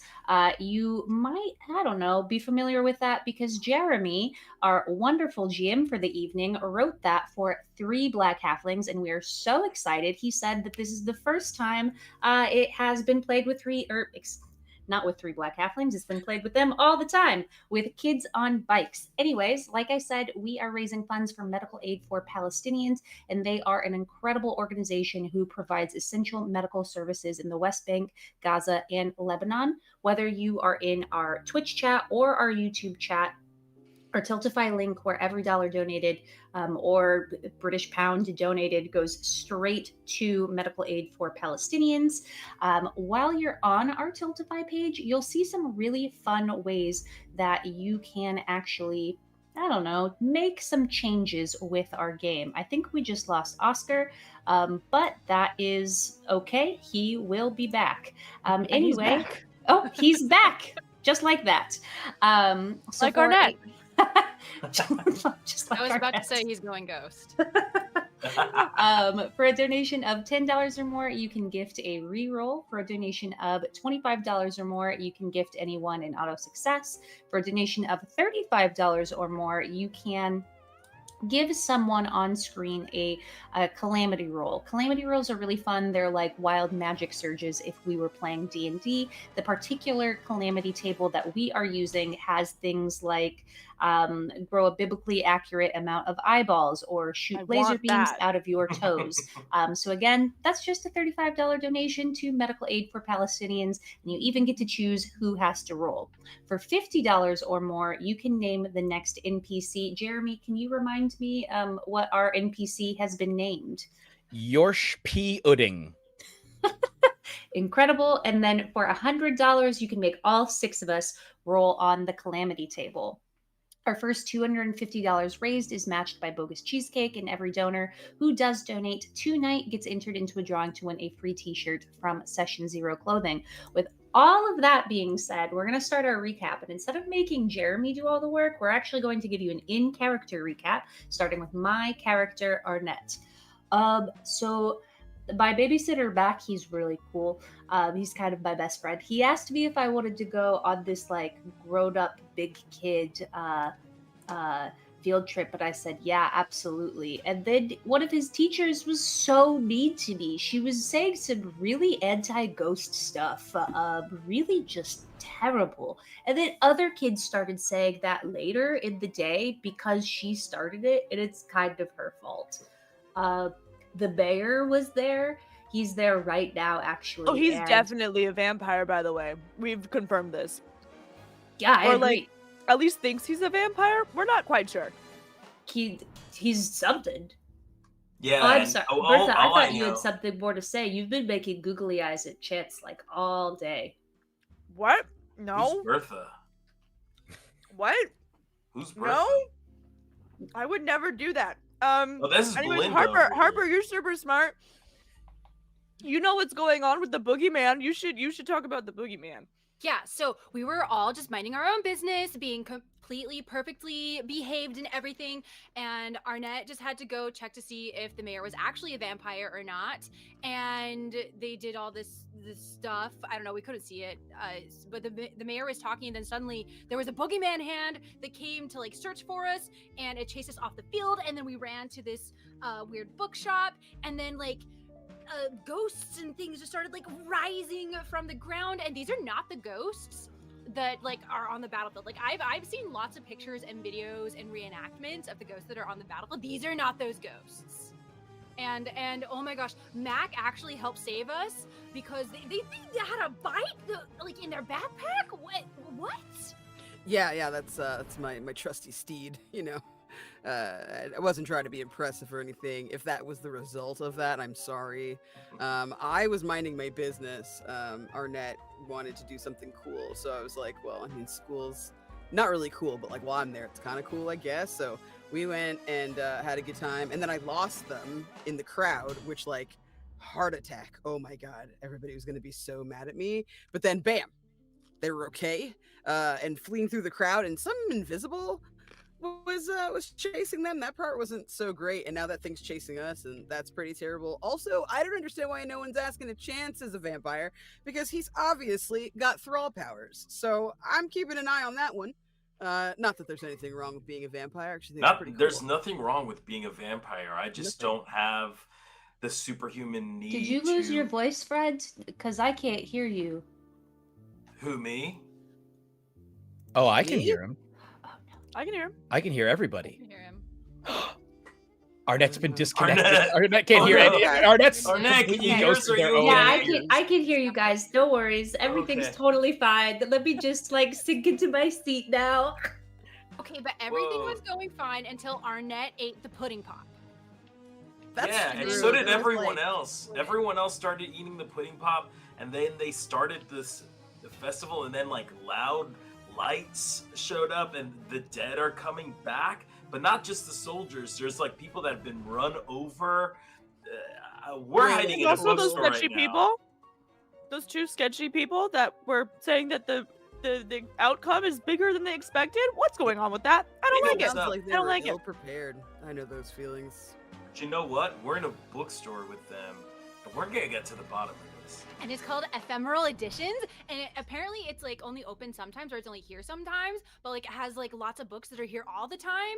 But people are only, I don't know. Their motto is really long and kind of weirdly worded. Well, yeah, and it's the only store that's open right now because everything else is closed. I gotta tell you guys, I'm pretty relieved. Usually I'm the reason everybody gets in trouble, and that's not it today. So I'm just gonna kick back and let you guys. do Well, whatever you your want. ward is the one that got us all in trouble by proxy. I guess you did get us in trouble. Fuck.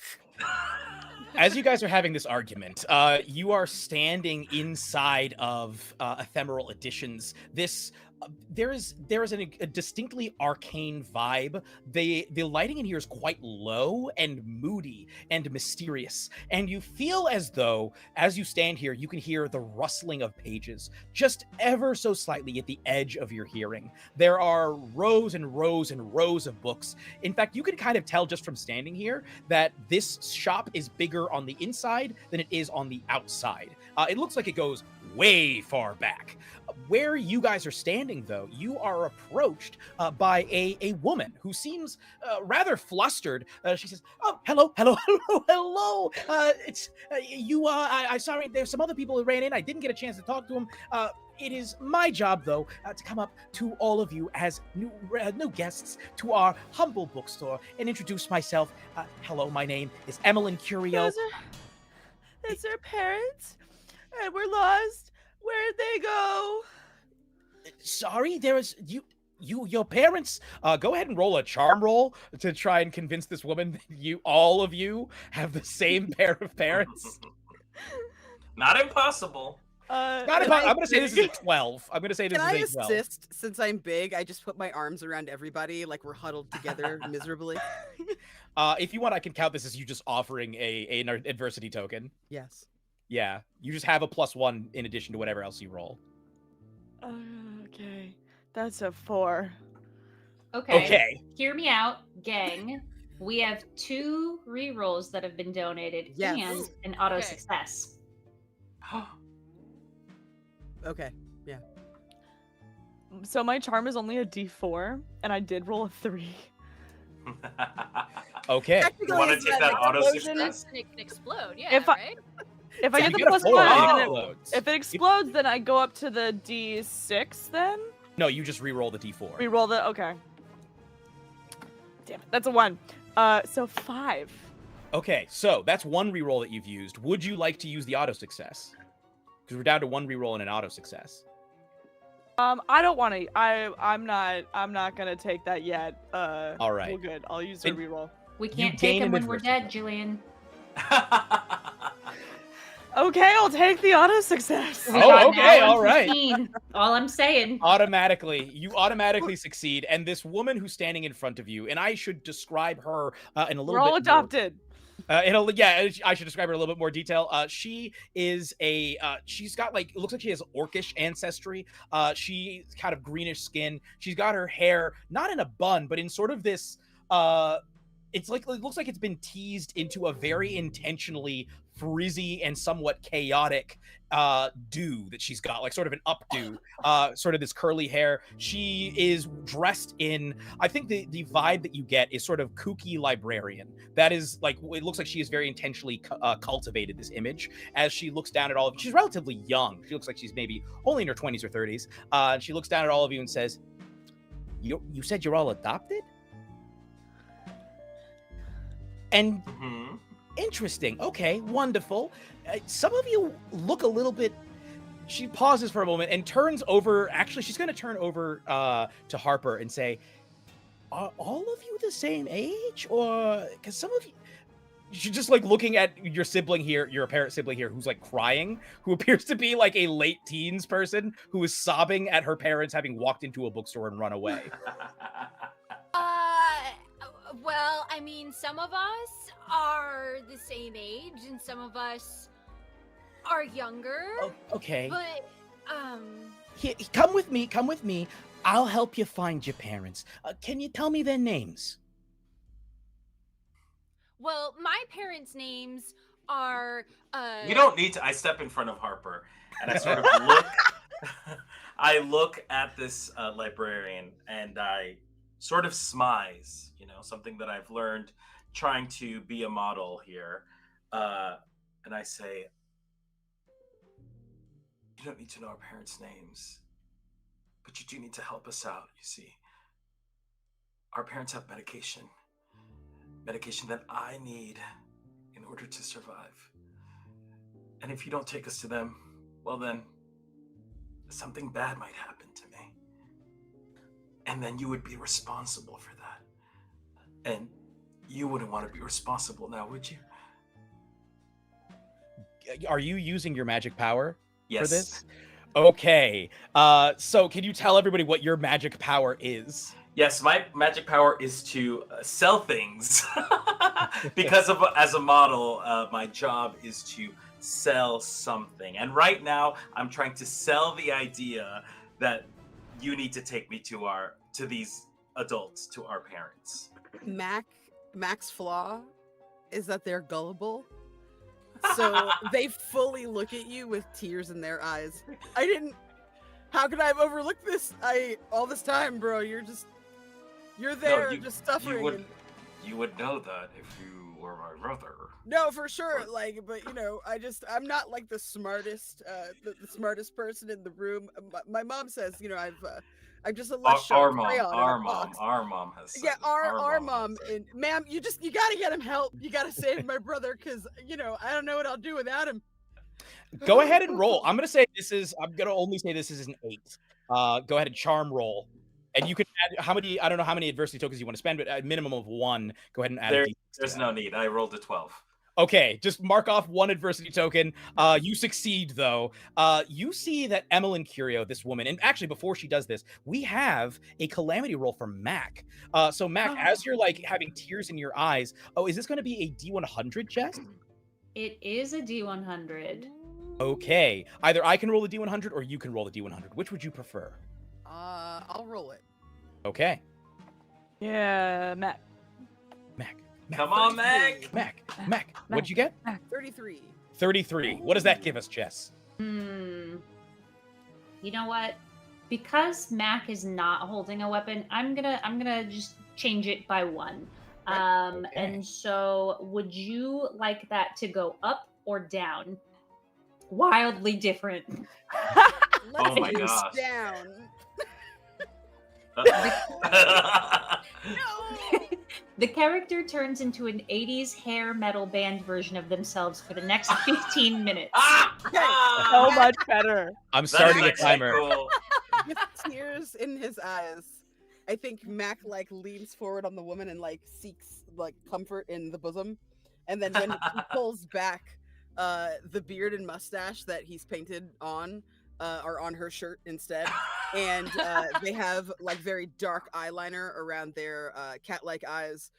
All of their striped fur has grown big and tall and sexy and is cascading kind of down It's like their flips back shoulders. slow-mo. Yeah, they have extra sharp shoulder pads in their Letterman jacket now, and some glittery lipstick, and make a kiss face at the lady. Please. I want to imagine that the boots that you're wearing just grow a couple of inches to have Yeah. platforms. Yeah, immediately 6 inches taller than normal. Yeah. Pants I extra sort of- tight. I sort of look at Bertha to be like, "Are you responsible for this? Did you make this happen?" As Mac, as you look immediately. up, there's like a swell of a couple guitar chords, like power chords. She looks at you, and Emmeline Curio looks from you to your brother and back at you and says, "Okay, right this way. Look, I don't," as she's like leading you through, "Okay, I don't know where your parents are, but I can take you, we have a section here that actually deals with medicine, and we have a whole, it's in the medical section. Hooray. We may be able to figure out how to create, we have a lot of magical volumes here." As you all are running, the like sound from outside, which had sort of disappeared when you'd first entered the building, starts to get louder. You start to like hear the roar, and then suddenly, like as you're going down one of the aisles, you hear the door explode open, and beings begin to run into the room. You see that many of these beings are, and I'm going to say that, Harper, you recognize a lot of these beings appear to be like dressed in the style of the War of Unification, the style of dress and armor and weaponry that you would have seen 1,000 years ago.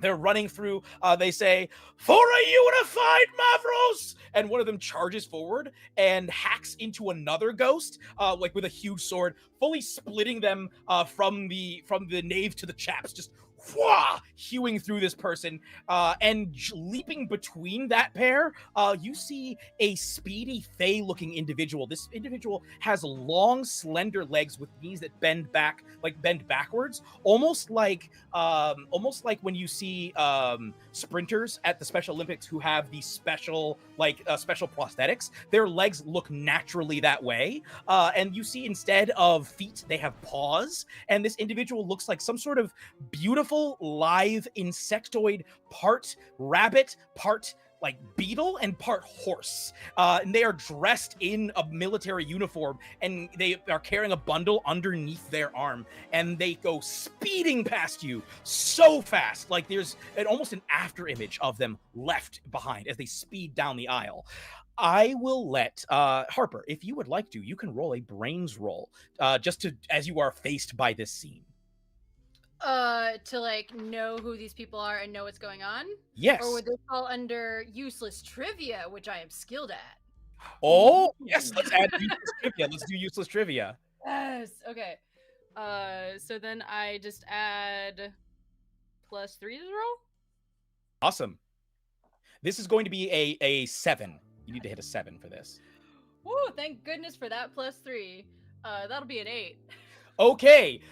You have just, I think, like in all of your reading about this, there are 3 figures who are at the center of this conflict. We already mentioned the Silver siblings, but the third figure who always gets mentioned in this conflict is Mireth the Swift.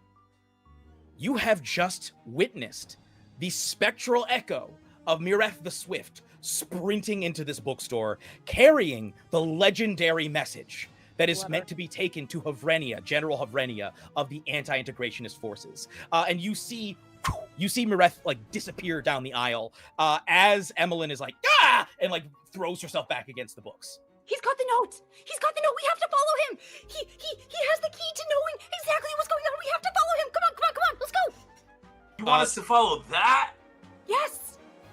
How? There's an explosion from behind you, like from the doorway, of magic as part of the bookstore like catches on fire, and the war continues to rage into the bookstore. I think that's your reason.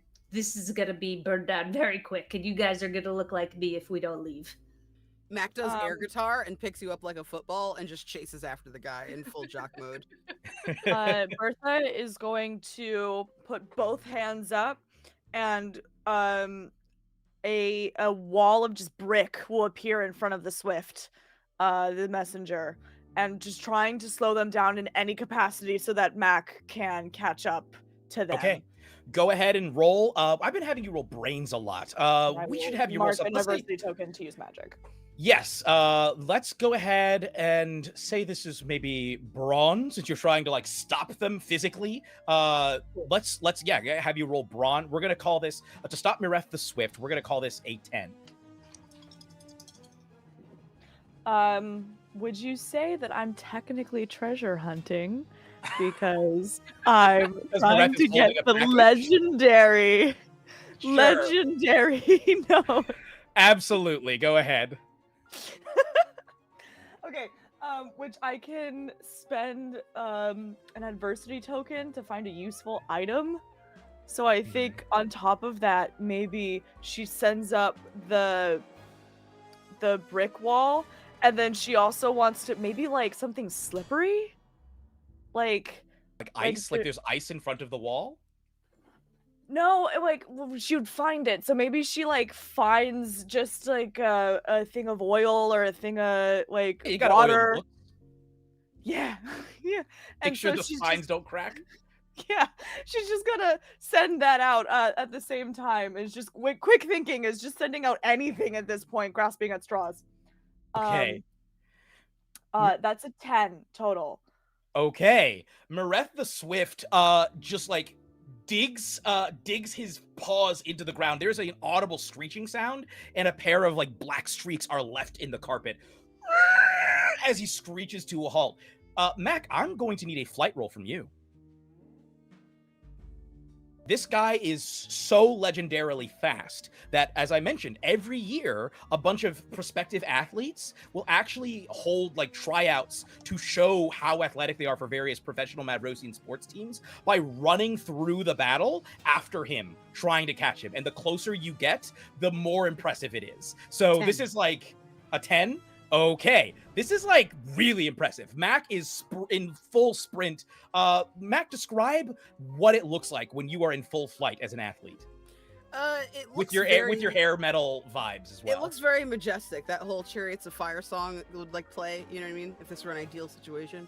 And Put I on think electric like, guitar. yeah, they're going top speed. Their hair is blowing in the wind. This like tiger striped scene kid hair is like flowing behind them majestically as they're just like beaten feet. Their sparkly silver platform shoes are no object for their pace. In fact, their little tiger toes have like clawed through them so that they're like outside the shoe for extra traction. And I think they just launch their entire body at this I guess ghost of a person in an effort to slow them down. Mac has healing powers, so the power of healing touch. So I feel like it would be cool if the second that Mac like checks this person, if I'm able to catch up with them, if they turn corporeal. As I've given them like a little bit of vitality.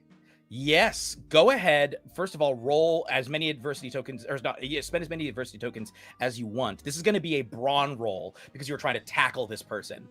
So go ahead. I'm going to say to try and turn a spectral ghost echo more corporeal, I will say please hit an 11. Okay. I'm gonna. No, D20Y. Okay.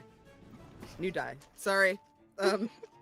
I'm gonna spend. I only have 2 left, so I'll spend those 2. So that adds 2 more d6s. Okay. That's an 18 on the die. Nice. Oh, and then I rolled 2 d6s as well. Yeah. Let's see how high this goes. 6. Do I roll an explosion? I'm gonna say yes. Roll an explosion. All right, so that's 9, Oh, yeah. 12, so 30. 30. What you all witness looks. This is perhaps one of the greatest displays of athleticism that anyone in this area has ever achieved. It feels like Mac reaches through time and space itself to heal the spectral echo of a legendary fae and summon a corporeal form for this individual. I will go so far as to say, if you want, you can fully resurrect Mireth the Swift. Will everyone be impressed? I will I'm be already so impressed. impressed if you resurrect him right now. That'd be so freaking cool. I think that Bertha's already there, just mouth open, just like, Harper has so many questions for him and really wants to touch the note in his hand. Okay. I think then like I think they turn over their shoulder and she like makes eye contact with Chance and goes, "Everyone deserves a second chance. Everyone." And like smacks a hand against the ghost to resurrect.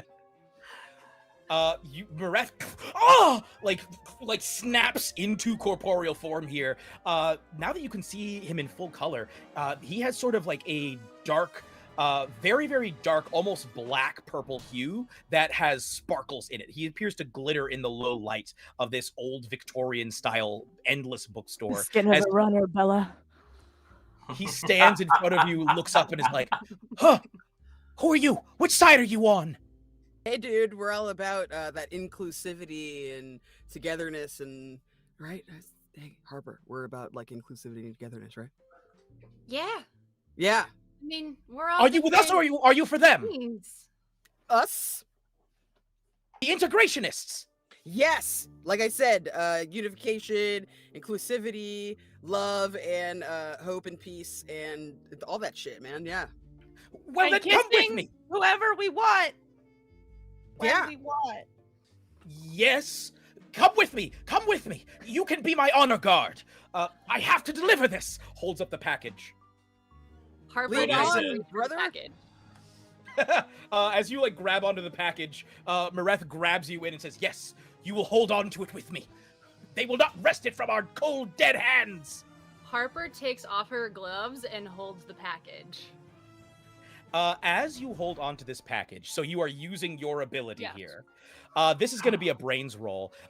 This It's been so great Is- so far. Yes, you've been rolling. Okay, so we're gonna call this a 15. You can add as many adversity tokens as you still have. No, Or I as either you wish. Add them before or after. After, we're saying after. Okay. But you have to add one minimum if Okay. you since you're using your power. Oh, that's a 20! So it explodes? Wait, 20s explode? Yeah! Yeah. If it's on a D20, yeah. So that's a 13. So And that's then a I need to 33? use an adversity token, so that's a D6. Go ahead and roll a D6. Yeah, roll a D6. Okay. See how high we get.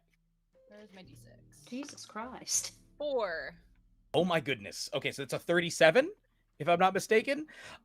You hold on to this book, you hold on to this package, and you are transported for a moment through time. Like mentally, your consciousness travels through time to a small chapel in the style of old Mavrosian architecture. It is very fey in nature, looking as though it's been grown out, like the chapel was grown directly out of the earth. And inside, you see a man, a beautiful, sort of chitinous man. He looks humanoid, but as though you were to take a person and like layer insectoid chitin and shell over a humanoid figure. He is silver. You realize that this is General Silent. He is kneeling and appears to be performing some sort of magical ceremony. I will allow you to interact with him if you wish, but he is performing some sort of magical ceremony. You see like accoutrement, various items that look rather like childhood toys have like been arranged on the ground, and as he's murmuring and muttering things, you see he reaches in, takes what looks like a handful of child's teeth and spreads them out over this scene, and then rising up is this swirling silver mist that forms into the face of a wizened older fey woman. And she looks down at him and says, "Why have you summoned me? I dwell in the rhapsodies, in peace and harmony, in color and light. Why have you brought my spirit to this plane? I, who am so far beyond anything this plane could dream of. Why, little Silent?" And Silent looks up to her and says, "Mom, Havrenia's being mean to me." "Really?" "Yeah, her army's beating up mine.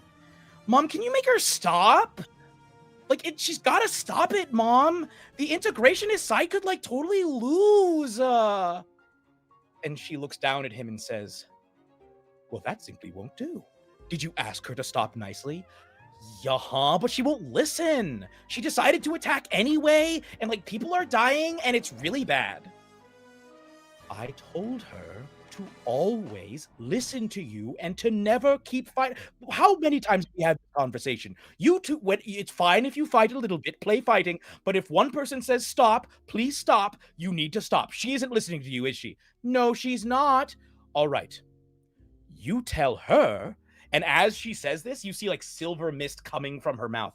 You tell her, Mom says quit it, or she will be in big trouble. And it forms a piece of paper with with text written in Old Sylvan on it. And you see Silent reach up, take this piece of paper and say, thank you, Mother. And she says, very well, sweetie. Bye. Come back and visit soon. I'd love to see you both. He says, oh, yeah, okay, thank you. And she disappears. You see as you watch as Silent like picks up all of his childhood toys and his baby teeth, loads them back into a satchel and tucks them away, turns around, sees you and goes, ha! Harper also goes, ah! Yeah. Sorry, no one was supposed to see that. I look back over at Chance. You see, like I said, it's not my fault. Everyone's in trouble. So. Silent walks You forward. brought that person back to life, so in a way, you are the one who caused it. Come on! Oh my god. Silent hands you the wrapped up piece of paper and says, go ahead, hand this to Mireth. Tell him it is of the utmost importance that it reaches my sister, the General. And no one is to read it except for her. But I just read it. He puts two hands on the side of your face and says, please never let anyone know. Never say those words again, or I will have you court-martialed and have your soul banished to the plane of eternal snakes. Okay. He pats you on the cheek, turns, says, right, exits the chapel and says, right, men, forward! And the vision ends as you are back, standing next to Mireth, holding this package. Mireth is already running. The whole group is like in a full sprint down this, down the corridor of book stacks. Wait for me, Mireth! You forgot something. This is for you. I don't want it anymore. You can have it. Please take it for me. Mireth takes it and says, well, all right. Looks at the rest of you. Come on, this way. It's the we have to get this message. Continues to sprint. Meanwhile, Emmeline is like running alongside all of you as like the battle seems to be raging deeper and deeper into the building.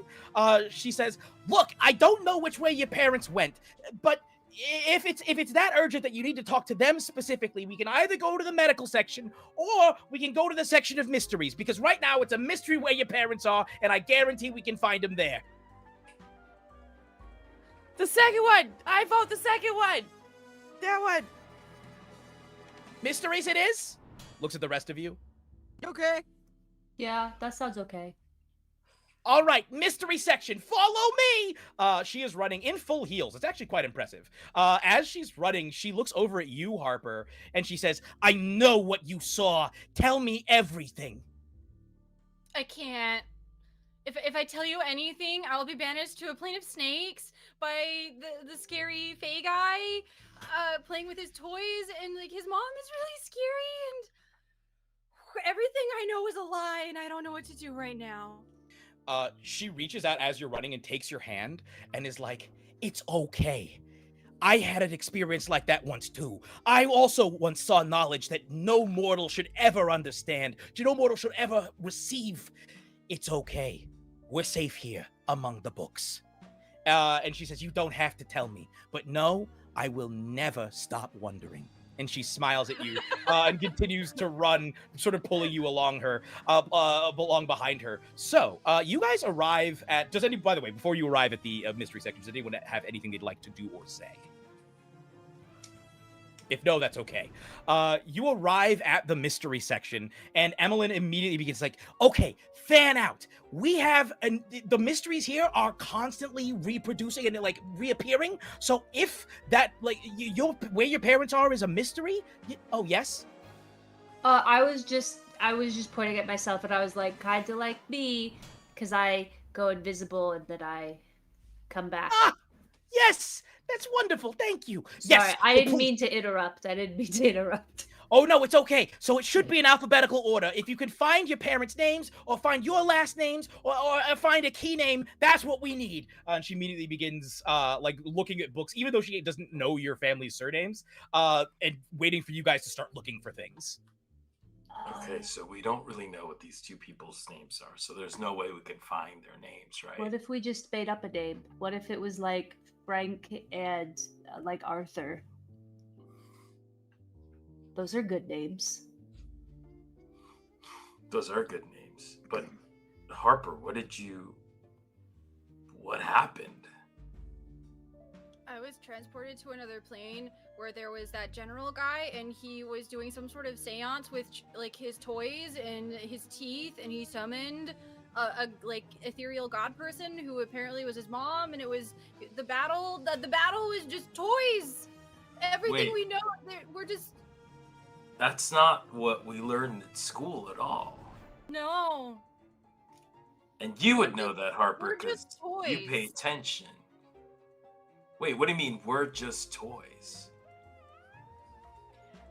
She means in this capitalist hellscape. Let's go. We have to move. Are you guys looking for what were their names? Arthur. I'm and... looking for Frank and Arthur. For Okay, Frank and sure. Arthur. I think Bertha is just gonna start running down these, like, just literally trying to find people. Is just like strange people, weird people. If I think of weird people, I'm gonna find them, right?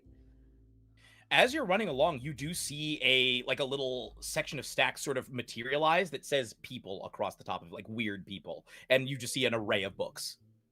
I'm gonna try to look up the mayor's name.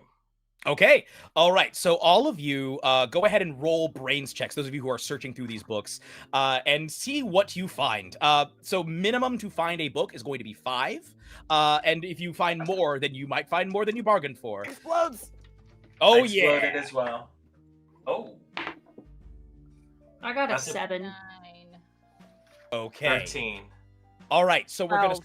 gonna start specifically with Chance. Chance, as you're looking for George Strongmore, the mysteries.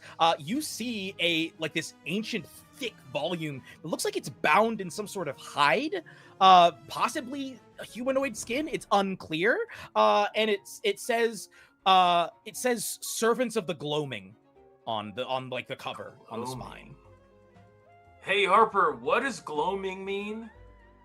Harper, you would know that the Gloaming is the theoretical name for the purgatorial plane that people go to when they die, especially if they are unaffiliated with a particular deity. But generally speaking, it is a way station that people pass through in order to, theoretically, pass on to other planes of existence where they might be with whatever whatever supernatural entity that they serve. Although it is said that the Gloaming is also a place of many strange horrors and wonders and strange denizens who stay there as well.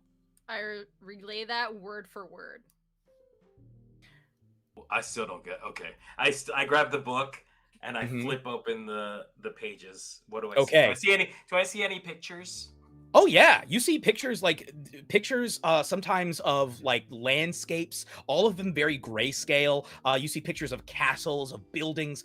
You see the pictures of people who look like they've been tortured. As you're like flipping through, the book just sort of stops on a specific page. It appears to be in a section that's about like some sort of dark demesne that is owned by a coven of vampires. And on this page, it names one who called the Ancient. Apparently, the Ancient has recently assumed control of this region, and is a powerful vampire who has numerous servants. And as the book is almost reading itself to you, but I as you're read looking at this, everything out loud to the group.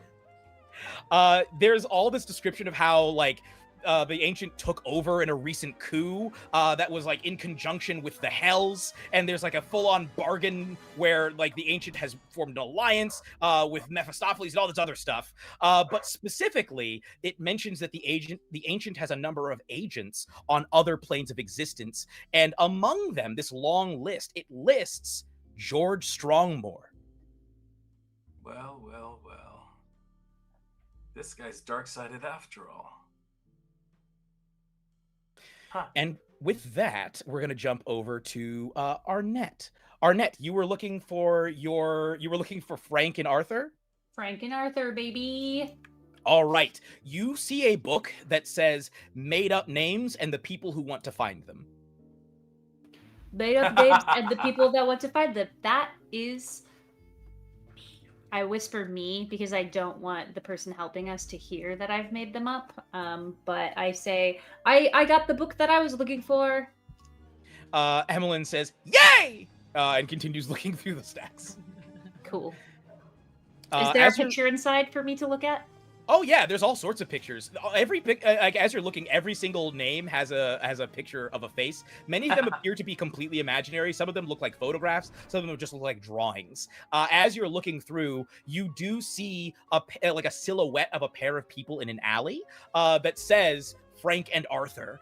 You see, they do appear to look like those people.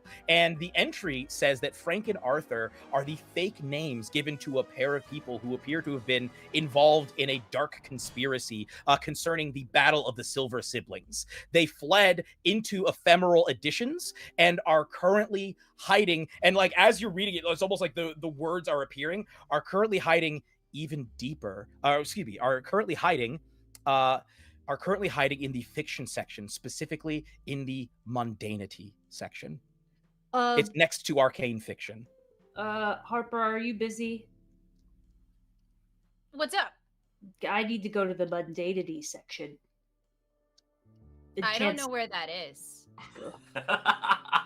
Dang. I was hoping that you could take me because Chance looks... Or not Chance. Chance is cool too, but my adult is Mac. Mac looks like kind of busy right now. Mac is in a power slide, fully enjoying the spirit of their outfit. It only lasts for 15 minutes, so I feel like Mac's gonna be pretty sad when that goes away. As you're like standing there sadly, a volume appears that says "Lost Personas and the People Who Wish They Were Still Around." It's got this book looks like it's like a combination of a bunch of different book styles, like all these different covers that have been mushed together to form one volume. So with that information, before you all run off to the mundanity section, I do want to jump over because I believe both Harper and Bertha searched for books. Harper, what was the book that you were searching for? She was just her mind is still reeling on what she saw, so she's just like picking up books and leafing through them, not even looking at them or taking in anything she's reading. She's just off thinking about what she saw. What did you roll on your brains roll? 9. Okay, with a 9, as you're like mindlessly searching through things, you see one that says secret ceremonies and the people who wish to understand them. And like as you're like looking through this, just mindlessly flipping through, you happen upon a page that says the Silver Siblings Disaster. I start reading. As you begin to read it, it talks about how there was a covert war going on in Mavros. 1,000 years after the War of Unification, another war was being fought. A secret war between not nations, but corporations. Flansylvania and Count Custard had been raging a secret war, a vicious war, with bloodshed on both sides, severe bloodshed. And the war, one day, finally spilled over to stop being secret, but to become public. On this very day, a pair of saboteurs affiliated with Count Custard arranged to frame Flansylvania by using the magic that was already in the pudding, because as you read this, it basically explains Flansylvania has been illegally putting Delphic ore, a magic like trace amounts of Delphic ore, basically, which is essentially, you would know, is basically Mavros's #1 export. It is a magical ore that is found in higher concentrations in Mavros anywhere else than anywhere else in the world. It is what has led to the arcane revolution that has been currently happening with all sorts of magical appliances, and like, it's the reason you were able to drive here in your bus. There are so many things that this has revolutionized. They've been putting small amounts of what is essentially like radium, or like a radioactive thing, into their puddings, specifically enchanted to allow people to taste the best version of whatever flavor they're tasting. So if it's like vanilla, the best version of what vanilla could possibly taste like to you is what you will taste when you lick that vanilla, and so on and so forth. Whatever flavor they give you, it will taste like the best version that you could personally ever taste of that flavor. And Flansylvania's been doing this illegally. Count Custard knows it, and they decided to capitalize on that. Because it has Delphic ore, they decided to essentially hold a ceremony using a mole that was inside of Flansylvania's corporation, the Black Blancmange, a corporate vigilante who's secretly a turncoat, led everyone in a ceremony to essentially release all captive spirits in Rodon. And so, as they said that, the sort of magical bounds that had kept the battle confined to that park were lifted. But not only that, all spirits of people that had died in Rodon and their spirits had sort of remained in that spot were released. So that includes people who, for example, died in car accidents, died falling off of buildings, or other circumstances. So this ceremony went way out of control, and apparently a lot of people are killed as part of this battle, or as part of this disaster that has occurred. But it even lists the employees' names. Their names are Riley Amin and Deontay Hackman. And of course, you know that the Black Blancmange is involved, and he was actually seeking to rebrand himself in the wake of this. After Flansylvania was framed, he was going to join with Count Custard and rebrand himself as the Caped Caramel. So that's what you get. We're going to jump over to, before you're able to sort of react to that information, we're going to jump over to Bertha. Bertha, what were you looking for? I think she was really just looking for sus people. She was just like, what's the fastest way that I can find a bunch of sus people? And so her mind is just on like because she's an artist, so she's really just trying to hold the vision of what they looked like for the flash that they saw them in her head. And she's just thinking that at the top of her brain and like just moving. Okay, you see a volume titled The Encyclopedia of Sussy Bakas. She looks around first, and then like immediately is like, what is in this? As you start looking through, I just want to ask, is anyone in this group, do they consider themselves to be sus? Like any of your characters, No. would you consider? Okay, so Pure-hearted and kind. Okay, as you're looking through, yeah, yeah, too dope to be sus. That is yeah, merch. yeah. There's like a single flyer that just says "too dumb to be sus" that appears, and it's Mac's smiley face on it. Very distracting for a moment. But you're able to look through this book, and you also find Riley Amin and Deontay Hackman. You see their names, you see their faces, you see the Black Blancmange, you see like the conspiracy that they had been planning out. You see the names of all of the people involved on both sides of this war. You see the names of the dead. You see the names of like the descriptions of the horrible acts that they've committed to each other, the bogeymen that they have set upon each other, like all a list of so many things. And she does look for all of her teachers. She wants to find out which of her teachers are sus. So she's like, yeah, that's important. But which of my teachers? Yeah, Mrs. Ming is absolutely in there. You see that Mrs. Ming apparently belongs to a cult of people who have been magic. This is a cult that exists in Mavros, but she's sort of secretly a member. This they are a cult of people who have all been magically altered in some way. Like they've experienced magical altering either through like intentional means, or they were exposed to something accidentally, or any number of different ways. And they believe that in the process of being magically altered, their soul was brought here from another plane of existence, and they've sort of switched realities into this reality. It's basically the magical Mandela effect, if you're familiar with that. And so these people believe that they have been essentially magically Mandela affected into this world, and they seek to recontact their selves and the planes from which they come. And what you find out is, as part of this cult, she has been basically entreating, like she's been experiencing reaching into like contacting other dimensions, and she has become at least partly enthralled to what is the easiest way to describe it is an old god. If you're familiar with like H.P. Lovecraft at all. So she is fully allied with an old god. That does not appear to have affected her teaching very much, but yes, she is very much a sussy baka. Just, well, like, she's like, you know, like flipping through the papers, and she just, as she sees Mrs. Ming's name, she just looks at it, and then she turns to everyone else and goes, Mrs. Ming is in a cult? Also, she's fucking the bus driver. What? It's the burn book for teachers. And when I say that, I mean currently.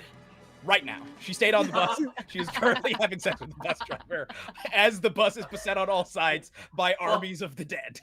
What? My mom says it's important to realize that adults, especially the She ones just you care about, are closes just it, people. puts it back, and it's just full blood, like holy red. It is just. At least we waited until we weren't there anymore, right? At least they waited.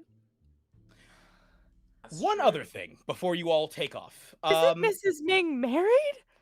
Yeah, but they could be open. As I want to jump back over to Chance real quick, because as you're looking through this book and you're reading about this information, there is another page that it flips to.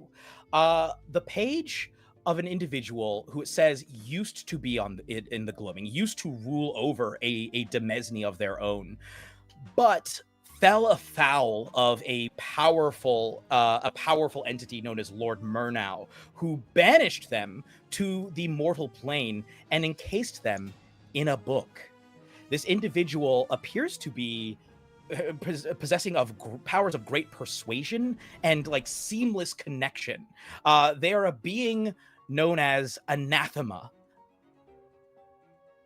And not only that, but as you read this, it explains that the book itself was hidden in a bookstore that is only present on certain days of the week, which makes it even harder to find. And the name... The book is here. Yeah, And the I'm name gonna of say the book... name of the book out loud. Okay, as you say the name of the book, which the name of the book is... the name of the book is Secret Souls, Never to Be Discovered. To be discovered. As you say this, a book fully slides out of the shelf, falls to the ground, pops open, and you hear like a scream from inside. Hey, what's going on? What's going on? And the book is like shuffling and shuttling there. Where am I? Is somebody there? Anybody? No. The book is open right now. Yeah, No. the book is fully open. I heard you. You said you're not there, but I heard you, which means you're there. Where are you? Can you come out at all? Or you're trapped? I'm trapped here. I would if I could, but maybe you could help me get out. I can make it worth your while. My name's Anathema Flores. I'm a wheeler and dealer extraordinaire. You never met somebody who's wheelier and dealier than me. Just tell me your heart's desire. Maybe we can make a trade. A modeling contract. Ooh. I mean, Modeling contract? Oh, honey. Pick up the book. Okay. Let me get a good look at you. Okay. As you pick it up, the book shudders in like it's the same sort of swooning feel, and you hear the voice from within the book say, "My gods! Oh, honey, this will be easy. Honey, if you get me out of this book, I'll get you the top position. And where are we? Where are we? We're in the bookstore right now. You'll be the #1 model in this bookstore, honey. They'll have to turn this bookstore into an emporium. It works for me. How do I get you out? All I need, and it's a simple trade. It's only a temporary sort of lease. All I need is your mortal soul. I kind of need that. But here's the But it thing. does Here's the sound thing, honey. tempting. You want to be a model? Trust me. Show business, you do not need a soul. In fact, it's actually better to not have a soul if you are heading into these industries. Believe me, I've been around it.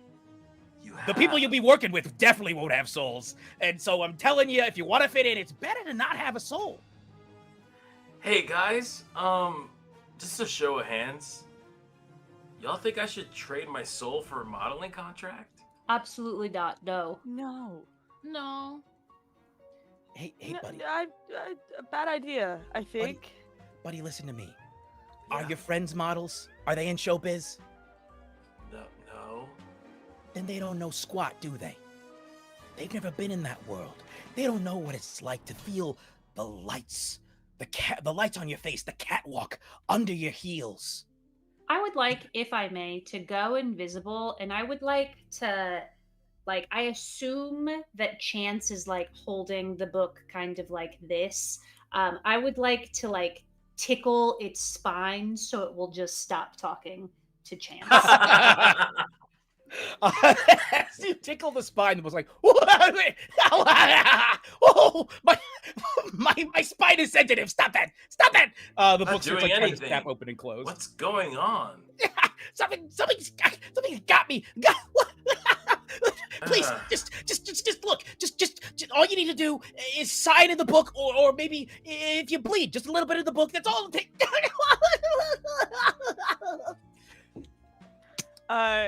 Bertha is gonna come up and just slap it shut and then shove it back on the shelf. Whoa. You, ow! Oh. Whoa, that's it. thanks. I think I was under hypnotic spell. Belinda, you're the best. Thanks so much. Anytime, I've anytime. already walked away. I'm going to fade anytime. in and say, "Ooh, that was embarrassing. Sorry, buddy." And I'm gonna pat her on the back. If this was D&D, I'd have you We- take psychic damage for that. That's brutal. We should probably Riley and Deontay are who we're looking for. We should go stop paying attention to me and go over there. I think we should go over there. Yeah, let's do it. Let's go.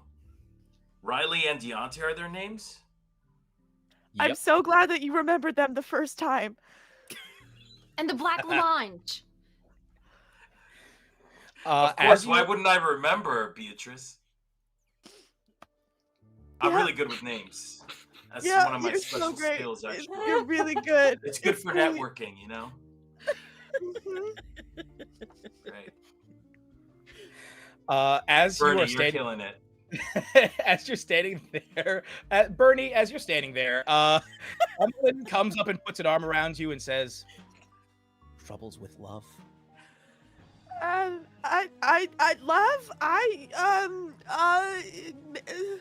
Yeah. It's okay, honey. It's okay. She pulls out a little box of tissues that appears to have just been in her pocket, a full box. Pulls it out already, one ready. I'm not there yet, but Okay. I appreciate. She reaches out and pulls a volume and hands it to you, and it's entitled "The Mysteries of Love." And she says, "We've all had to deal with heartbreak. I dealt with Can I- mine by learning." And holds Can out I the book to you. Take this. Oh yeah. Okay. I'm just gonna for later. Yeah. I might not need it. I'm curious. I'm curious. Okay. No, it's okay. By taking the book out of the store, we will immediately receive an imprint of your soul. And so if you do not bring the book back within 6 business days, we will be able to come and collect. So just make sure you come back. Make sure you bring it back. Do not keep it. But you can check it out again. You can, keep renewing. Okay. Do you have a card? She pulled. Excuse What card? me. Aren't you a bookstore that like vanishes and goes other places or whatever? Oh yeah, don't worry. We'll be back here, and we'll be disappearing tomorrow. We'll be gone for 2 days, and we'll be back again for another 3-day stretch. Oh, that seems fair. That seems normal. You're good. She, as you like walking you down, and you're heading towards the mundanity section. You pass by like section after section until finally you see mundanity, one of the most popular genres of fiction in Mavros. It is entirely about stuff that could absolutely exist and already does exist, and it's just what would it be like if that was all that existed. Essentially, like if anything fantastical was removed, what would life be like? So it's a lot of like people going to work and using just like raw materials, no magic really. Essentially, it's like if you're reading fiction about our world, but you lived in a fantasy world. That's essentially what this entire genre is. And you see, as you arrive at this section, a pair of individuals. You see, in fact, Deontay and Riley sort of huddled together, arguing about what to do. Deontay's like, look, I've heard the explosions, I can hear the sounds, the battle's coming here. This is so much bigger than we had thought. And Riley's like, hey, listen to me. We're safe. And besides, if it gets too bad, we can always lift the incantation. We could always lift the spell. And he's like, we don't even know if that's gonna work for sure. And then they're like fully engrossed in talking to each other. They do not notice you at all. Now that you see them both, you can see that both of them look like they come from a relatively wealthier background. Riley, I'm gonna go ahead and say, is a hobgoblin, and you see that Deontay is essentially a cat person, but not a like tiger cat person, more like a house cat person. And they're like having this like argument back and forth with each other. What do you all do as you happen upon this pair? Kind of want to caucus the group and be like, okay, y'all, like, how do you want to? I think they seem really like scared, so I think if we just kind of it'll be fine. And we lost an Oscar. I mean, I could do it. I think that's a Yeah. great idea. Yeah. Okay. I think there's a series of little throat clearings and stretches, lots of getting into place. And then they step around the and roar as loudly as possible. So do you want this to be, I'm going to say, because this is like your lungs and everything to intimidate these people, I will let you roll brawn. This is like a physical act for you to like breathe in and support your breath and just project as loud as you possibly can. That is a 15. Oh my goodness, I was going to say it was a 13 to scare them both. You very easily succeed. You like, the walls rattle. This entire place shakes with the sound of this vicious tiger roar. I mean, they are like cowed immediately, like bowled over with the force of your voice, and they stare up at you wide-eyed, not even able to speak really, just like, huh.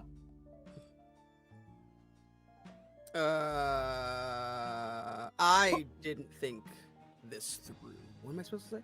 One of them reaches in, it's like, look, like one of them reaches in and tries to grab something. The other one says, no, he said only in emergencies. Did you hear that? This is an emergency. They pull out like a small device and press it, and you watch as reality sort of contorts and twists, and appearing in front of you is the Black Blancmange, floating there saying, what's going on? I thought, and sees you. Who are you? And looks down and sees, what, were you made? They're like, look, I don't know how they found us. Looks up and says, are you part of the battle, or who are you? I mean, I'm fighting a battle right now with these two because, like, they're just chattering incessantly, and I'm waiting for my friends to tell me what they wanted me to say. So Okay. just give us I 1 would've- second. I would have said, well, if this isn't Frank and Arthur. Honestly, okay. Mac, Yeah, Bertha, what's up?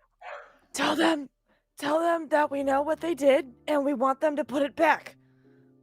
We know what you did, and we want you to put it back. Also say, well, if it isn't. Well, if it isn't.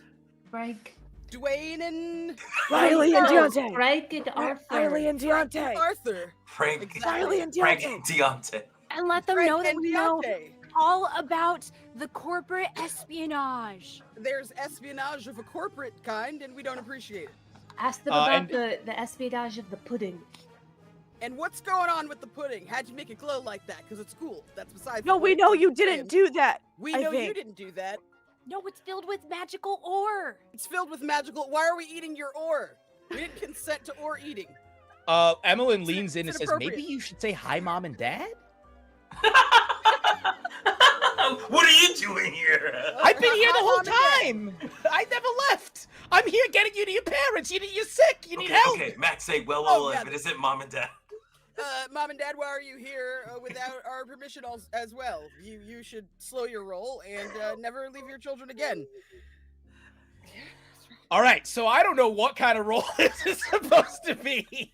I'm going to say that Deontay and Riley are both so confused, and frankly, the Black Blancmange are all so confused that they all just kind of look at each other for a moment, and it's like, are you all cops?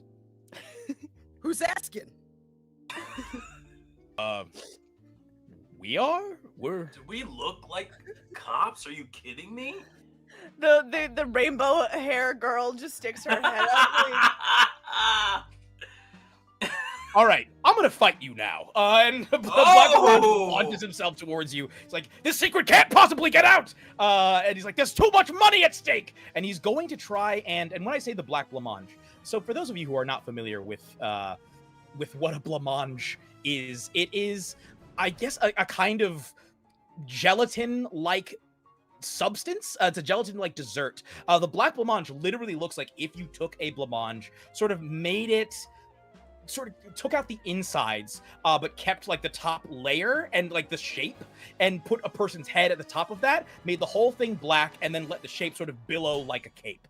Like the Black Blancmange does not appear to have limbs. He appears to be a head and then the shape of a blancmange in some sort of gelatin fabric, ambiguously gelatinous fabric, and he's going to launch himself towards you, and he's going to attempt to engulf you. So this is going to be a fight roll from him. What are you going to do in response, Mac, as he Fight! goes after you? Are you going fight? Are you going what's the plan? I want to let him envelop me and then fucking swole out to smash him to bits From the inside? Yeah. Okay, so this is going to be a brawn roll. Okay. Okay, he's gonna roll for fight, you roll for brawn. Let's find out. Okay, he got an 18. Can we? Roll Can 20 and I'm we? gonna roll again. That's a 19. Yes! 39. Come on now. You straight up. So he engulfs you, and for a moment you feel like, oh, this guy means business, because you start to feel like as he engulfs you, you start to feel your body contort. It's almost as if you're drawn into a suffocating void that begins to, if you've ever seen like Legend of Korra or Avatar, when somebody uses blood bending and the body parts start to like twist and contort, you feel your body being pushed into these positions that, if it continues, will fully break every bone that you have. But before that can happen, describe for me just how jacked you look, and then I will tell you how that affects the Black Blancmange. So they kind of have their hands and like their limbs are being crushed in this blancmange, right? And they get to a place where one of their hands is kind of touching their own body. It's like twisted back and gnarled. So they're able to kind of heal themselves in this moment. And he like allows his inner strength and conviction to kind of fill his chest and lets out this gigantic roar. I promised to get Arnett home before the lights came on! And just screams. And as they like rise up, they're even bigger and stronger. Their fur is all matted. They look like really hot, like teen sexy, like the Summer I Turned Pretty style, like boy getting out of water. It's that energy they're serving right now. They like rip through their shirt. Their chest binder is soaked. They're just like kind of like, sorry, Tiger Mom. I got Tiger Mom instincts. I'll fuck you up. Come at me again, man.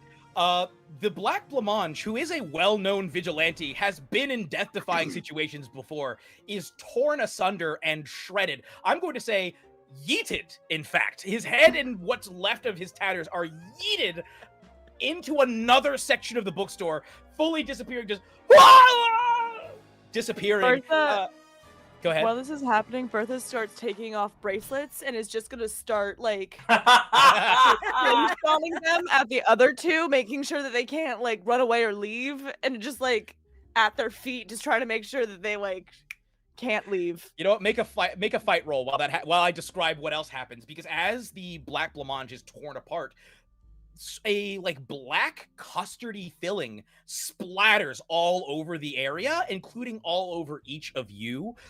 You smell sugar, like you smell like as if you put your face into a confectionery. It's all over all of you, just sort of dripping there. It smells frankly delicious, as uncomfortable as that might be.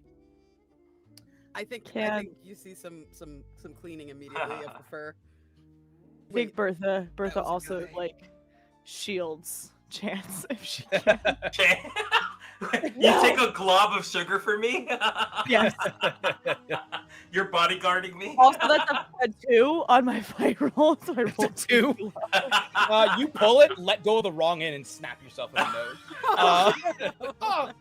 And then just Chance, because of that, you actually do get glommed in the face by some of the. Wait, I have an auto success. Oh, you have an auto success. Never mind. Let me use that. Yes.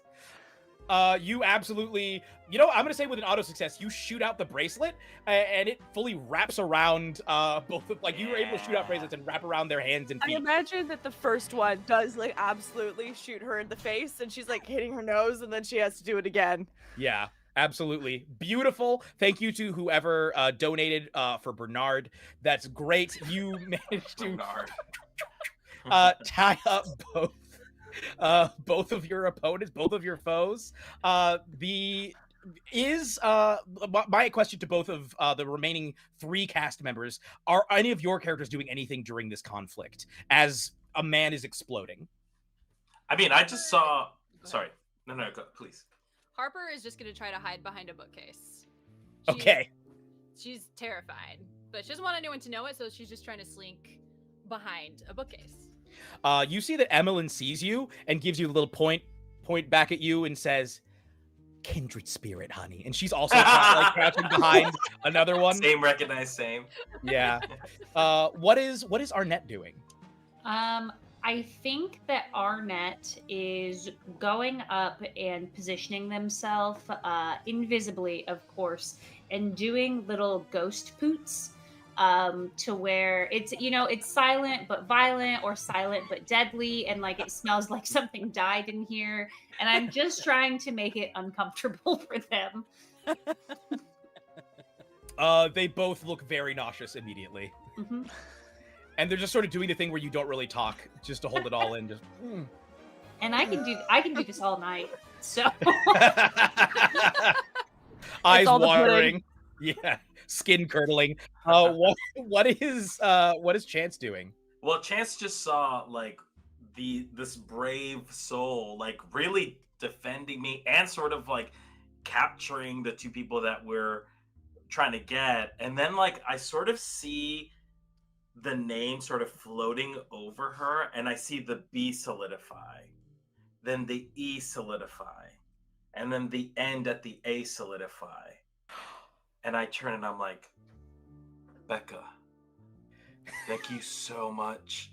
What you've done, I will never forget."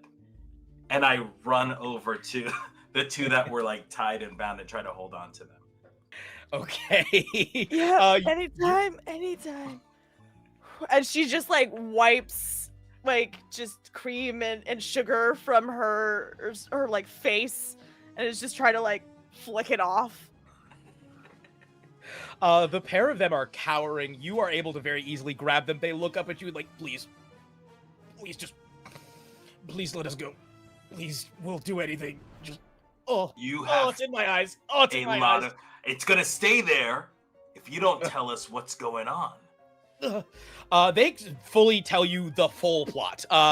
Some of which you've already read, but they recount the whole thing to you. That they had this full ritual thing drawn up. It was with the full knowledge of Count Custard, the company that they sent them here to pull this off.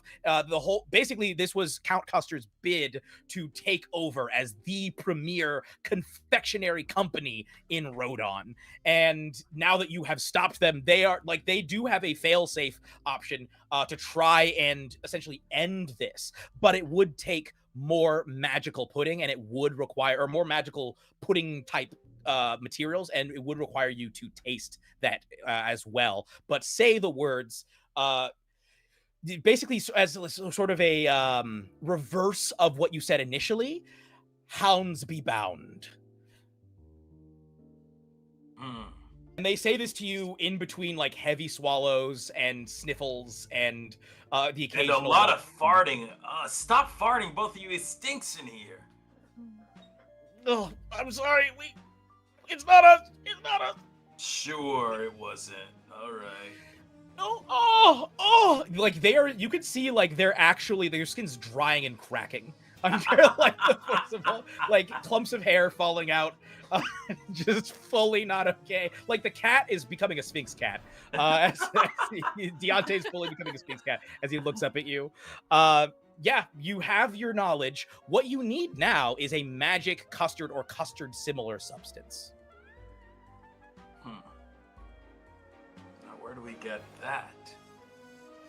I mean, I did eat all of my custard from earlier. Is that what you need? Also, we have bits of our vigilante all over the place. I know how to take all of these pieces and put them together to make not a blancmange or blancmange, but we can make like a Blanc cupcake blanc. or just cupcake batter. Will that work? Uh-huh. All right, Harper. It's time to put your baking skills to the test. Oh, I'm not good at baking, but I can tell you the recipe. Emmeline stands out. Food section. And running in the direction as you guys are able to like gather up a bunch of the black blancmange and carry his remains over That's to so the food twisted. section. You're able to like dodge various ghost battles along the way. You even see actually at one point Mireth the Swift sprint past you and say, "Tally ho!" Running forward. And as he runs by, he points directly at Mac and says, "You there! Faster than anyone I've ever seen! Good job!" Continues on his way. You all arrive at the food section. All I need is a group brains roll to successfully, I guess, piece together a full confectionery oven or somehow make this into an edible dessert. I got a 15. Okay, because there are 5 of you, what I need is I need you to hit a difficulty of 50. Well, I rolled 37. You're going to be adding all these. Oh my gosh! That's good. That's good. That'll. And I offset rolled the a three. 5. Yeah. there We you go. also have rerolls. Yeah, I'll spend a reroll. you got a 37. I rolled a 20 and then a 17. I exploded that time. Yay! So it's a 37 plus 15, which is 52, if I'm not mistaken. Plus how much? 15. Plus another 15, so that's 67. Anybody else want to add to this absurd total? See if we can hit 100. I don't know. What'd you get? What did Chance get? 5. Okay, 5. That's a 72. You guys hear me? Yeah. Yes. Okay, cool. Sorry, my Focusrite turned off for a second, and I Oh couldn't. no. Talk. What are we rolling? My computer just did very weird things. Oh, we're rolling brains. Okay, cool. If you So get an 18, sorry. we'll hit 100. Or 28. Well, you have to get a 28. actually. Definitely not an 18. That's a 4. Okay. Well, that's a 76 in total. That's everybody? 76. Oh, yeah. Yes. Would you like to describe for me the beautiful partial corpse monstrosity that you all create together? I stopped tooting. It's an important step. Yeah. That's my contribution. You're welcome. Okay. rolled a Big favorite. 37 to stop tooting. I like to imagine that Bertha is just the one that's like stirring stuff, but she's like staring at Chance the whole time, just like. So she's not like her brain empty, just stir. Stir for one job. Mac, how do you contribute to this? Mac is surprisingly good at home ec because the teacher loves them. Mm-hmm. So he's there trying to make sure that Bertha is doing what she needs to do. And anytime you miss a step, they just kind of fill in and do something real quick. They make really awesome mac and cheese and other delicious things for Arnett when they babysit. So they have experience in this area. Wonderful. How is, well, I guess in Bertha's, or excuse me, in Harper's case, are you telling the recipe? Oh, absolutely. But in like excruciating detail of like the exact measurement in like multiple like types of measurements. So like they could use a cup of this, or you could substitute it with this if we can't find that. And of course, it's like weird substances that we absolutely don't have. Yeah, and I will say, as you're doing that, Emmeline is jumping in with like suggesting like you need to list it in more kinds of units because we don't know what exact measuring cups will have. Like, oh, you said cups, okay, but we also need to look at the metric system, and like she's like listing other things that we need to measure in. Just sort of wingmanning you there. Chance, how do you contribute to this? Yeah, I'm sort of the one responsible for getting the utensils, the goods. I'm looking at the books and asking for ovens and and pans and the like. Oven book. Yeah, right. Oven book. Yeah, pan book. Yes, absolutely. You finish with this. I'm imagining it was like part cupcake, part pudding. It is the dessert to end all desserts. Like as you sit there, it is completely black, but it is glowing. Like it is a black that is so deep that it feels bright as you're looking at it, and you've never smelled anything more delicious in your life. It is like it's like if you made a cupcake out of Jell-O, but somehow that's not gross. And as you smell it, I'm going to say that you got a 76 in total. I'm going to say that as you look at it, each of you in your minds hear a voice. You have given me birth. I am here now. It is I, the deity of desserts. I didn't exist before this moment, and yet I feel as though I've always existed. Does this make us parents? I'm too young to be a parrot. Yeah, Parents. my mom's gonna fucking kill me. Well, there is a solution. I am born, but I can also die. No. That also, I don't do all that. no. Now. That seems Why are you extreme volunteering to me. to do that? Well, I I'm a can't be an confection, empty I'm a dessert. nester already. I'm 18. I'm meant to be eaten. Oh, we just have to eat you? Please, it's what I'm here for. We have to eat our In own so child? eating me, I will become part of you, and you immediately part take of a bite. me. You will all get. You immediately take a bite. You immediately gain a touch of divinity. Like as you take a bite, you feel something holy, and you realize in this moment you can change one thing about your reality. What would you like to change? I'm alive again.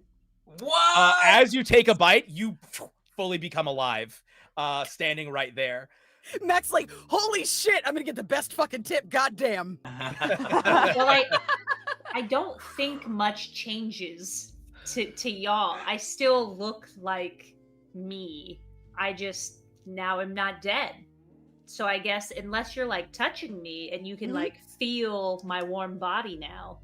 Yeah, there's tiger paws like literally all over your exposed, any part of you that is exposed skin if you're wearing shorts. There's lots of poking and squeezing and like all over you. Yeah. I'm alive again.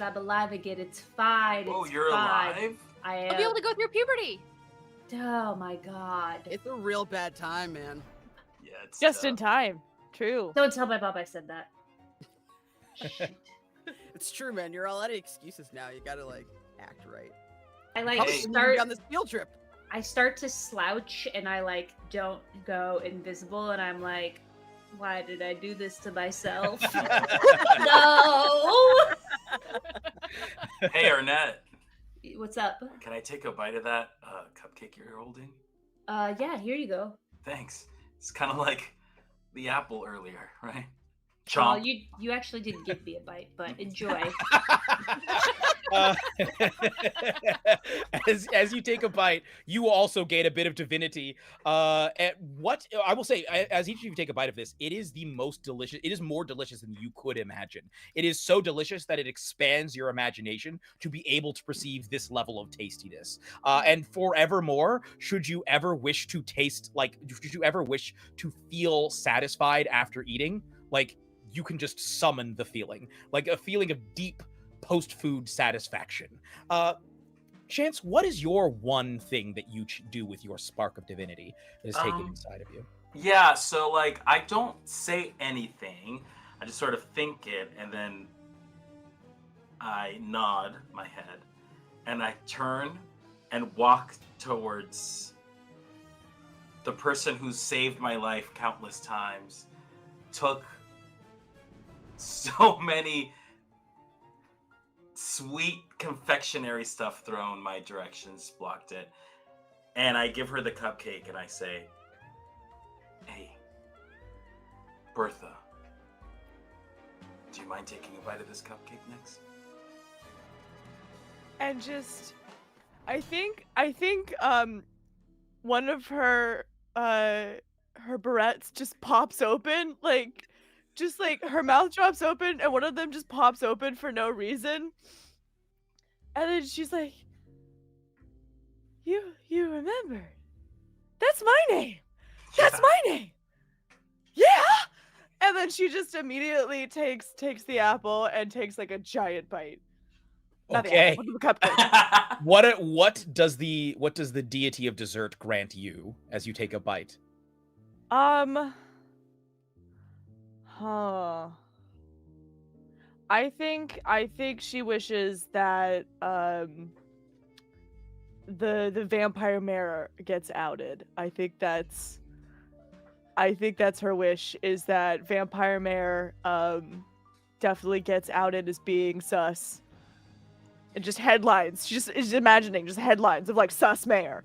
Like Immediately you feel a point in the future become set in stone, that like in there, no matter what George Strongmore does, his destiny is inexorably leading him to that moment. He could die and at some point he will get exposed. Like like at that point he will be exposed no matter what. He cannot avoid it. His fate is locked in. You feel that become a certainty, and you can feel those headlines just growing ever closer. What do you do next? if anyone's earned this, Mac, it's you. Oh, Harper, you want to split it with me? Sure. Awesome. I break it in half and hand you a piece. And there's like a moment of like thought and consideration before just popping it in the mouth and kind of munching thoughtfully. What do you wish for? Mac wishes to be the best babysitter of all time, whatever that means. Nothing changes. Yeah, literally in your mind you hear, "Oh, Mac, sweet, dumb Mac, you already were the greatest babysitter who has ever lived." Oh shit. More wishes? Sorry, it's not that kind of it's not that kind of cupcake, honey. Fuck! It's like you hear the voice be like, "All right, you know what? We'll hold it. You can think about it, decide, get back to me. I'll be here. It's fine." Okay. All right. In Harper's case, what do you wish for as you take a bite of this cupcake? So as she takes a bite, she was just thinking like how before this trip, all she wanted to know was the secret of the battle, to know what was on that note. But now that she knows what's on that note, she regrets knowing, and she wishes that she didn't know it. This is the first time that she's ever wished that she didn't know something. Okay.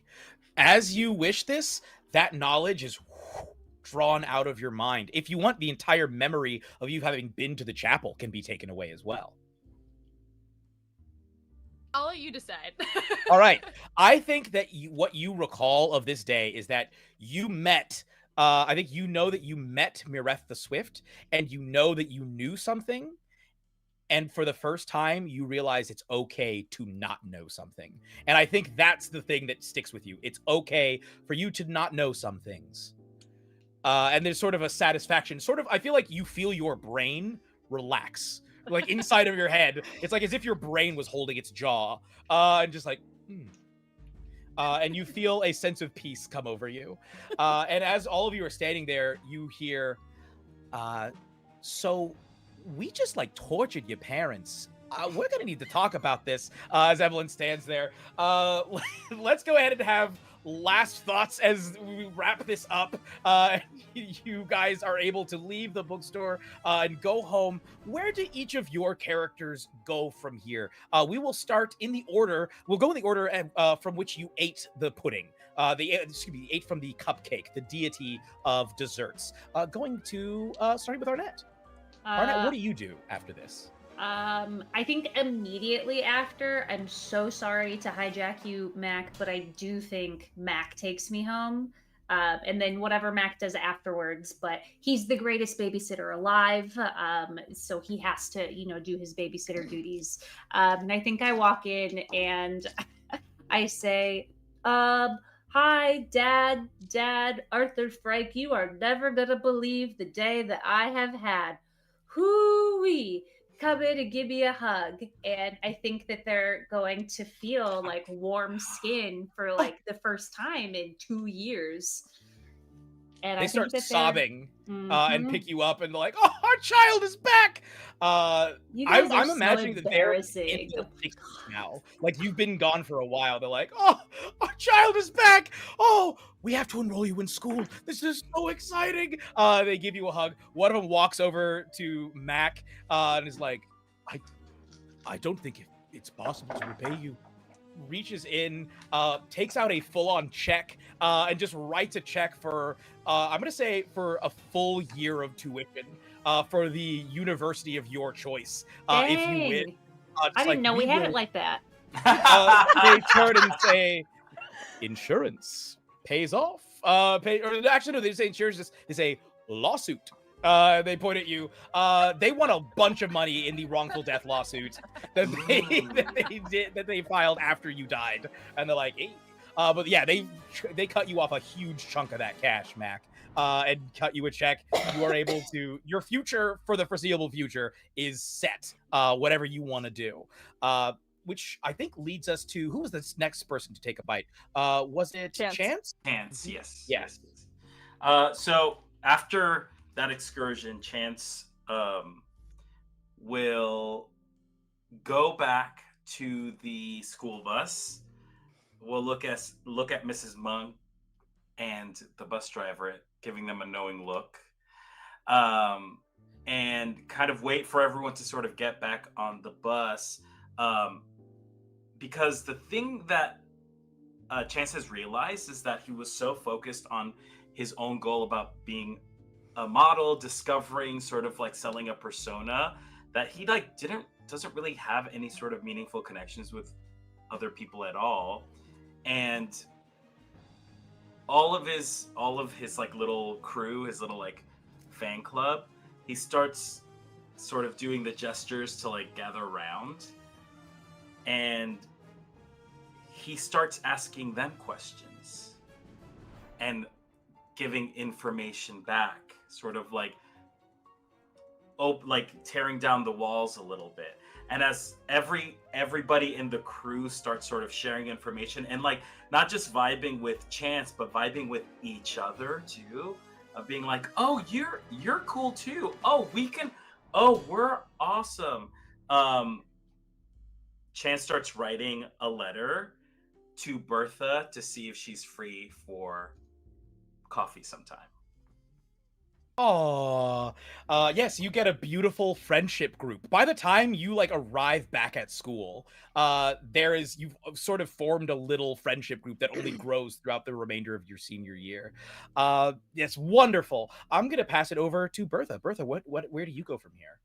I think Bertha kind of just embraces her weirdness, but also stops being so defensive about it and stops hiding so much from everyone else, and you know, I like to imagine that like she goes to sit with Harper on bus trips and at school, and like and will help Mac with things, and you know, just kind of really comes into her own a little bit, and is just a little bit less quick to just shove people away immediately, and just kind of gives them a chance. And if people like that, Blaine, if Blaine is like, hey, I think that line is wrong, she's like, maybe you're right, like, and she accepts everything in herself. And when that little note comes in, she kind of does a little like, okay, It and says no. No, I'm kidding. and I think that's where we leave her. Wonderful. That's beautiful. Mac, where do you go from here? Mac collects the check. They immediately put it in the bank for a rainy day because they had a full scholarship for their sports and athletics. And I think far into the future, in their sophomore year, once they've gone through the ridicule of being the new kid on campus, they pull up in a motorcycle version of their penny farthing, and a bunch of like really hot guys, girls, and NB people come pouring out of this like sidecar that they have made that's like a TARDIS style situation where it's bigger on the Mhm. inside. And then they've learned how to control their entourage thanks to the tutorials from Chance. And I feel like that's like where they live now, is just being awesome and cool. They probably still ask Harper to do their homework, but he pays them now. He pays her because he's got big bucks. So Wonderful. And let's go over to Harper. Harper, where do you go from here? Harper chats with the bookstore lady whose name I cannot remember presently. Emmeline. Emily? Oh my god, Bertha returns her Emmeline book. Curio. And she basically wants to set up like a fellowship, mentorship, apprenticeship with her for when she graduates, because she's realized that there's more than just like learning knowledge, but sharing that knowledge so that others can acquire knowledge is useful as well. So she wants to work at the bookstore. Yeah, that's beautiful. Oh, I love that. Like internship. Yeah, absolutely. I love that. 10 out of 10. So as you all sit in your carriage bus and drive off into the distance, we'll close on the note of back in the bookstore, a sort of disembodied blancmange head looks up at a book and hears a voice from inside saying, "Hey, is there somebody out there? You want to make a deal?" And that's where we're gonna end it for tonight.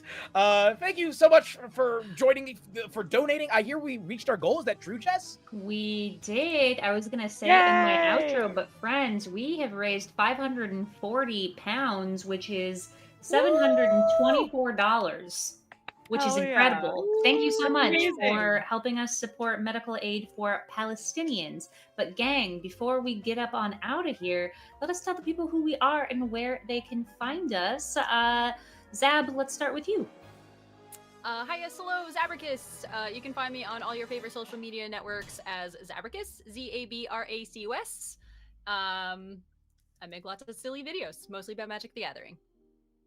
Hell yeah, and let's popcorn it to Oscar. Hi, Oscar Montoya. You can follow me on social media at Ozzymo, Oczzymo. Yeah, please follow me and say hi. Let's go to Jillian. Hi, my name is Jillian Foxglove. I'm a professional cosplayer, variety streamer, and general nuisance on the internet. I live up to the name of Jill of all trades, and I do a lot of things. And right now, my husband and I are doing a big streamathon because we're celebrating the fact that he just got his green card and our wedding is in less than 20 days.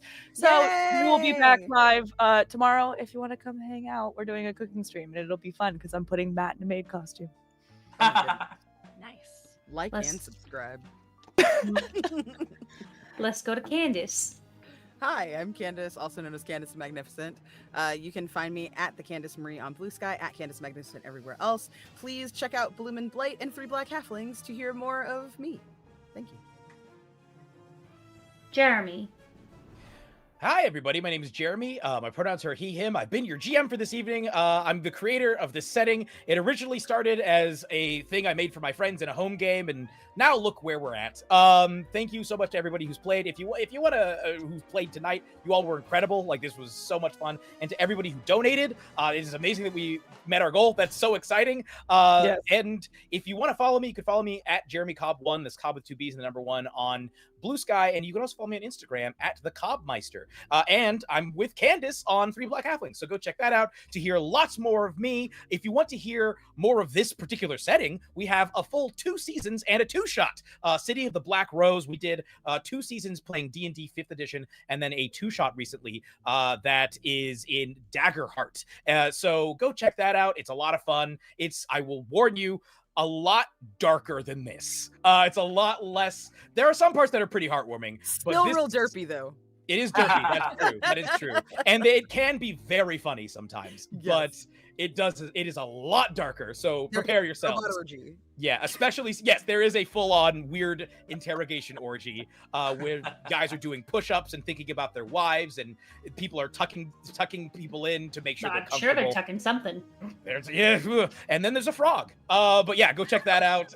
It's a lot of fun. Season 2, I will say, is a lot more brutal than season 1. So prepare yourselves as you go through it. But yeah, I have nothing else to say except thank you. This has been so much fun. Jess, do you want to take us out? Yeah, I will. Thank you all so much for watching and for donating. Again, you helped us raise $724, which is absolutely incredible for medical aid for Palestinians. Jeremy, thank you so much for being our game master. This was so much Amazing. fun. Thank you to all the players. Your characters were so lovely. I have just a handful of things to let y'all know about. Right now, I am doing a collection of games for Games Against Genocide, which is going to be supporting Doctors Without Borders. This is for any TTRPG or TTRPG supplement that has not already been in an Itch.io charity bundle or is found somewhere not on Itch.io. So we're hoping to raise over $7,000 between November and December. So if you have a game that you'd like to donate, go and check out the bit.ly. If you want to donate at a later time, still go and check out the bit.ly because it'll give you all of the information. And then finally, we have one more game for medical aid for Palestinians that's going to be happening a week from today. So next Wednesday at the same time, in the same place, 5:30 PT on the Just the Human Twitch and YouTube channel. We're going to be playing Daggerheart, and it's going to be a very goofy time, somewhat similar, more teenagers doing weird stuff, being spooky little guys. So hopefully y'all can check that out. Anyway, thank you so much for watching. Have fun, take care, don't eat paste, and make friends. Bye-bye.